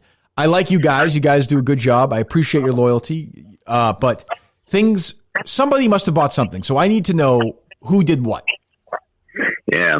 Yeah, no, I mean, once Will showed us the pictures of the views, I mean, it's clear somebody bought something. Okay, I mean, so you're going to deny it was you, right? Now Mike Geary. Yeah. Okay, Mike Geary said You're it was my you. prime suspect. Mike Geary said no, not that. You said he did it, and so did Steve. Yes. Yeah. I have an open mind, just so you know. Kirk Minahan, the only vote that matters, still has an open mind. Both Steve Robinson and Mike Geary think it's you. Barstool Advisor was very convincing. Anyway, what? Very convincing that it's me. Yeah. Tangled. He blamed me. Tangled web of Robinson. Wow. What a loyal friend. What do you have to say to that? I mean, if that was done, I have to say that's reprehensible if you didn't do it. But there is 0%. Can we get Will to call him? I hate this fucking show. 0% chance I did it. Okay, so you're denying. Okay. So that's fine. Gun to your head. Who did on it? your show did Who it? did it? And I don't want to hear. I don't know. Show, honestly, I don't think anybody on our show. Okay, so who do you think did it, John? Who do you think did it? I don't know. I mean, I don't know if it was somebody. I mean, I have a guy looking into it right now to see if it was bought. If you say DC, I'm going to shit my pants. We've got an independent investigation on the outside. Oh going. Yeah, Okay. yeah. We have people from 4 or 5 different countries on this, right? Okay, but so why, let me ask you this, because you've thought about it, and like we're joking around, but the truth is, I mean, Google, they could come in and shut down the YouTube channel entirely. Yeah. So which is important to us, but hold on for a second. Yeah. But I mean, I know you've thought about this. You take it seriously. You must have theories. Oh my God, Kirk! You know how many theories I have by now? I don't know. You've given me none so far, so I don't know. We started a whole thread on Twitter for this. I mean, like I said, I'm not kidding. I have kids in 4 or 5 different countries on this. I believe now. so. I got my 10 listeners from Saudi Arabia on this. I got my 200 from Ukraine on this. You know what I mean? I have people all over the world trying to figure out. So if you had to guess, if I put you and I said you're going to die, who would you say did it? That on the show? Just in general, just anybody. Anybody. I know who I'm going with because he deleted his Twitter yesterday. Pistol Pete. I'm putting the gun on Pistol Pete. Bang bang. The name has come up. So the name has come up. His Twitter was deleted yesterday when his name came up. I mean, if anything, the scope's on his. Why would he do it? What's the motive? A very vindictive person. But I mean, so you're saying he bought them knowing that he was going to get caught and fuck you guys over? Oh yeah. I mean, it's the fact of the matter. The guys on my show, if we get 1 view, we don't care. We just have a lot of fun. They do seem like nice guys. I do like the guys on that show. I don't want them to be. That's why I'm keeping an open mind. I like these guys. Why did Pistol Pete single out you guys? Well, his show got canceled. We were the show that came on directly after. The youth thing? I can see that. I can see that. I'm just saying I can see it. Now, we've got a theory of the case. Me and him have talked since the show has started, but it's just weird. Yesterday we get accused of buying views. His Twitter disappears. He made a call into you yesterday, Kirk, on the Brothers. I saw that. I didn't even know that. Oh, that was him. Which call was that? Which call was that? I forget what they asked, but there was a kid that sounded like him. Yeah, it was. I forget exactly which call it was, but I saw his co-host, his dad, that was on the show with him there, tweet about it. So, we can reach out. Maybe that guy will know. Who knows? I don't know. All right. Well, how about you can ask the yes. Go ahead. What do you think if we find the guilty party? What do you think the punishment should be? Do they still do public I know, like it was Jesus. Do they crucify people? Still? Yes, they still do that. Yeah, Massachusetts they do. All right. Well, I think in Utah as well. It's the perfect season for it. What about the Kelleher stuff? Rich Kelleher loves all of us. I mean, we have no coercion with him. That's not good. That's not the answer. That's not the answer. That's not the answer I wanted to hear. It's not good. Well, I mean, he likes. I mean, there's nothing we could. I mean, he loved every tweet we have. I mean, do we have collusion with Rich Kelleher? No. I mean, what can you say? Do you think would it surprise you if he did this? No. Rich wouldn't do this. Why do you say that? I mean, you know how many theories he had yesterday that he was sending? I'm sure a lot. I'm like sure the number many. of theories that a guilty mind would have. I'm sure very many. That doesn't do a lot for me. Mens rea. I think you got to open your eyes here, John. It's called what, Steve? Mens rea. Guilty mind. There you go. All right. All right, John. Well, thanks. We'll talk to you. I thought it was 10:30. I thought you were calling me for minutes. Did you guys play the parody song that Merch's Mouse played? Or no, we'll talk to you later. Thank you. Don't need to hear the show. You don't host the show. I was going to ask what we did earlier. Jesus God. Jesus Christ. And this idiot keeps calling in? Yeah. He said his phone died. Do we even need to talk to him? So his phone was dead. I think we pretty much got the picture. Why is it not on the charger? For Christ's sake. I think Will is, put it this way, Will might be a mastermind. It's showing I think it's going too hard to show how stupid he is. Well, I've got a new lead suspect then. Pistol Pete? No, I think it's Kelleher now. Oh, you do? Yeah. Okay. Yeah, I mean, I've always considered him a lead I didn't suspect. realize I blocked him, so I didn't realize he loved Joe was convincing. I like Joe. I like those guys. I'm going to put those guys on off the suspension list. They can do their show. Okay. That's fine, but understand the investigation is ongoing. We're watching you. Yes. Yeah. Like when Brady played during the Deflategate. Right. He can. They can appeal their suspension if they'd like to. If they can do it in video form today, that's fine. And I will listen to it and weigh it in and consult with the former president and go from there. In related news, the Minifan OGs, it looks like they're up to 40,000 views now. Oh, good. Is that right? Yes. Oh, good. Good for them. That's terrific. Oh my goodness. So Pistol Pete called. Did you know that was him last night, Steve? I saw someone tweet about that. I didn't hear his voice. What call was it? But it was it's not like I've listened to like so an much of innocuous Pistol call, Pete. or? Yeah, it was a pretty innocent question, I think. Oh, it's good to know he's still listening. I wish I could remember what it was. Well, have his contact number, do we or no? No. He deleted his account. It would have been on his DMs. Yeah. That's up to DC. He's got to find that out. Yeah. Well, I'm sure he won't have any trouble probing young boys. That's certainly true. That's certainly true. He's got him on file, no question. Well, but he could contact the other guy. Yeah. He would know his contact information if you're really going to do a thorough job. Maybe they only communicated on Twitter. Yeah, maybe. Maybe Kelly Martin will have the number. That's true. That's true. So right now you're saying Kelleher. Yes. Who are you saying, Steve?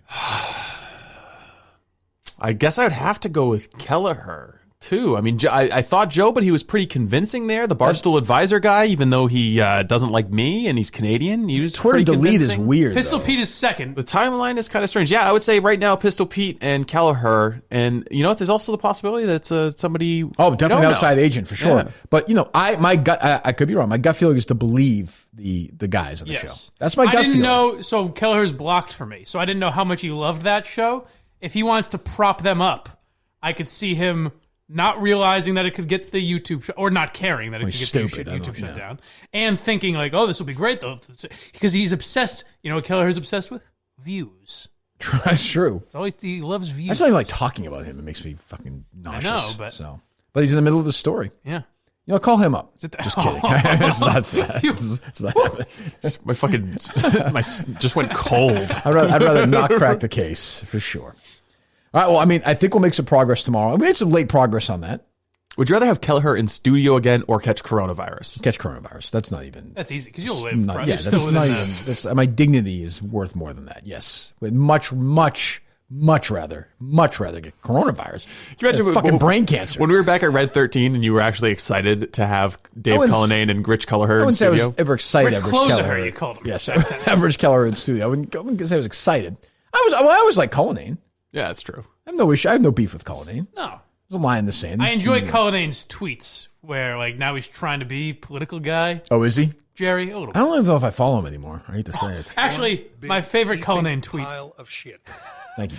The night this was like vintage Cullinane, where the night they were live streaming that debate. Oh, yeah. Or they didn't they were recording. Or yeah. And Cullinane tweets out, I would live stream it, but fuck it. I guess it's just not going to work. I'm a fucking idiot. Oh, God. I was like, there's the Dave I love. Jesus. Yeah, Cullinane pretending to care about politics is not. Yeah. That is not Cullinane. No. That's just not his thing. All right. Well, thanks to CC Painting, kirkspainter.com, our friends at miltons.com as well, and ExpressVPN. .com/Minahan. expressvpn.com/Minahan. Expressvpn.com/Minahan. Thanks to Kevin Clancy, John, Will, B.A. Yep. Ron and his Ron and girlfriend? Danielle and all the callers we spoke to today. Well, a lot going on today for nothing going on today. Man, just scrape a brief 2 hour and 40-minute show for you like only we can. Anything on the love of God, get some prank calls in tomorrow. Yes, the investigation continues. The prank calls continue. Oh, for sure. I hope so. We'll see what those prank calls. I mean, get moving on that. Is there a limit on what we can do for prank calls? Same as before, whatever that was before. 6, I think it was. 6 each? That seems fair. Anything on the YouTube channel tonight? I think we have Nickels worth of free advice. Maybe. I'm not real happy with Mayo Guy. Why is that? He submitted his show, and it took me almost an hour to upload it to YouTube. And then he comes back and he's like, I have a second director's cut. Do you mind if I send that over and you upload that one? Tough shit. You get the first one. Deal with it. And I think Latino Kirk is going to try to redeem himself with the second episode of the Life Loser Challenge. Oh, Jesus. Well, okay. Get that as well. I'll be on tomorrow night with Steve, hopefully. Oh, and I'm going to... Well, I don't know if I can do it, though. What's that? I was going to try and do a call-in show tonight, but... Why not? So, when Steve was on with me, he could... Or the callers couldn't hear him. I figure if Justin's remote... I think I've set up Justin with a system... Yeah, but then if we do that, then it's going to cost us $40 for me to do it. You know? Well, there we go. How much is Go for Gary worth to you? We have to figure out a way around that. Yeah. We'll work on it. If it's not today, sometime soon. Okay. We got to figure out a way to. And I asked MHB if he could do a show, so maybe we'll do trash talk if we can't do that. Oh, for tomorrow? Today or tomorrow? I'm not sure. No, excellent. Okay, there you go. So, and we have a big segment tomorrow at 10:00. We'll see what happens if the ladies are ready. It's your day. Yes. It's your time. It's your time in history. We're equal opportunity here. So CC Painting, ExpressVPN, Milton's, all the people. We'll be back tomorrow. I don't know what the fuck. I think we'll be here, but who knows? I don't know. Right, Steve? Trim at 10. I'm trying. Are we going to swing and miss? Will we crack the Russia case by tomorrow morning? I don't think so. This is like coronavirus. We don't Honestly, know if it's going to last a year. I think there's going to have to be a little bit of legwork into this. I think somebody's going to have to go to Google headquarters. Somebody's going to have to go to the Kremlin, Indonesia, or to find where these fake views originated from. This is a good time to go and do that. Some travel under, plenty of empty seats on the flights, and nice hotel deals. Like there were a bunch of views from Wuhan province. There you go. All right, we'll talk to you tomorrow. This was pretty reprehensible. I don't know how it can be anybody's idea of humor.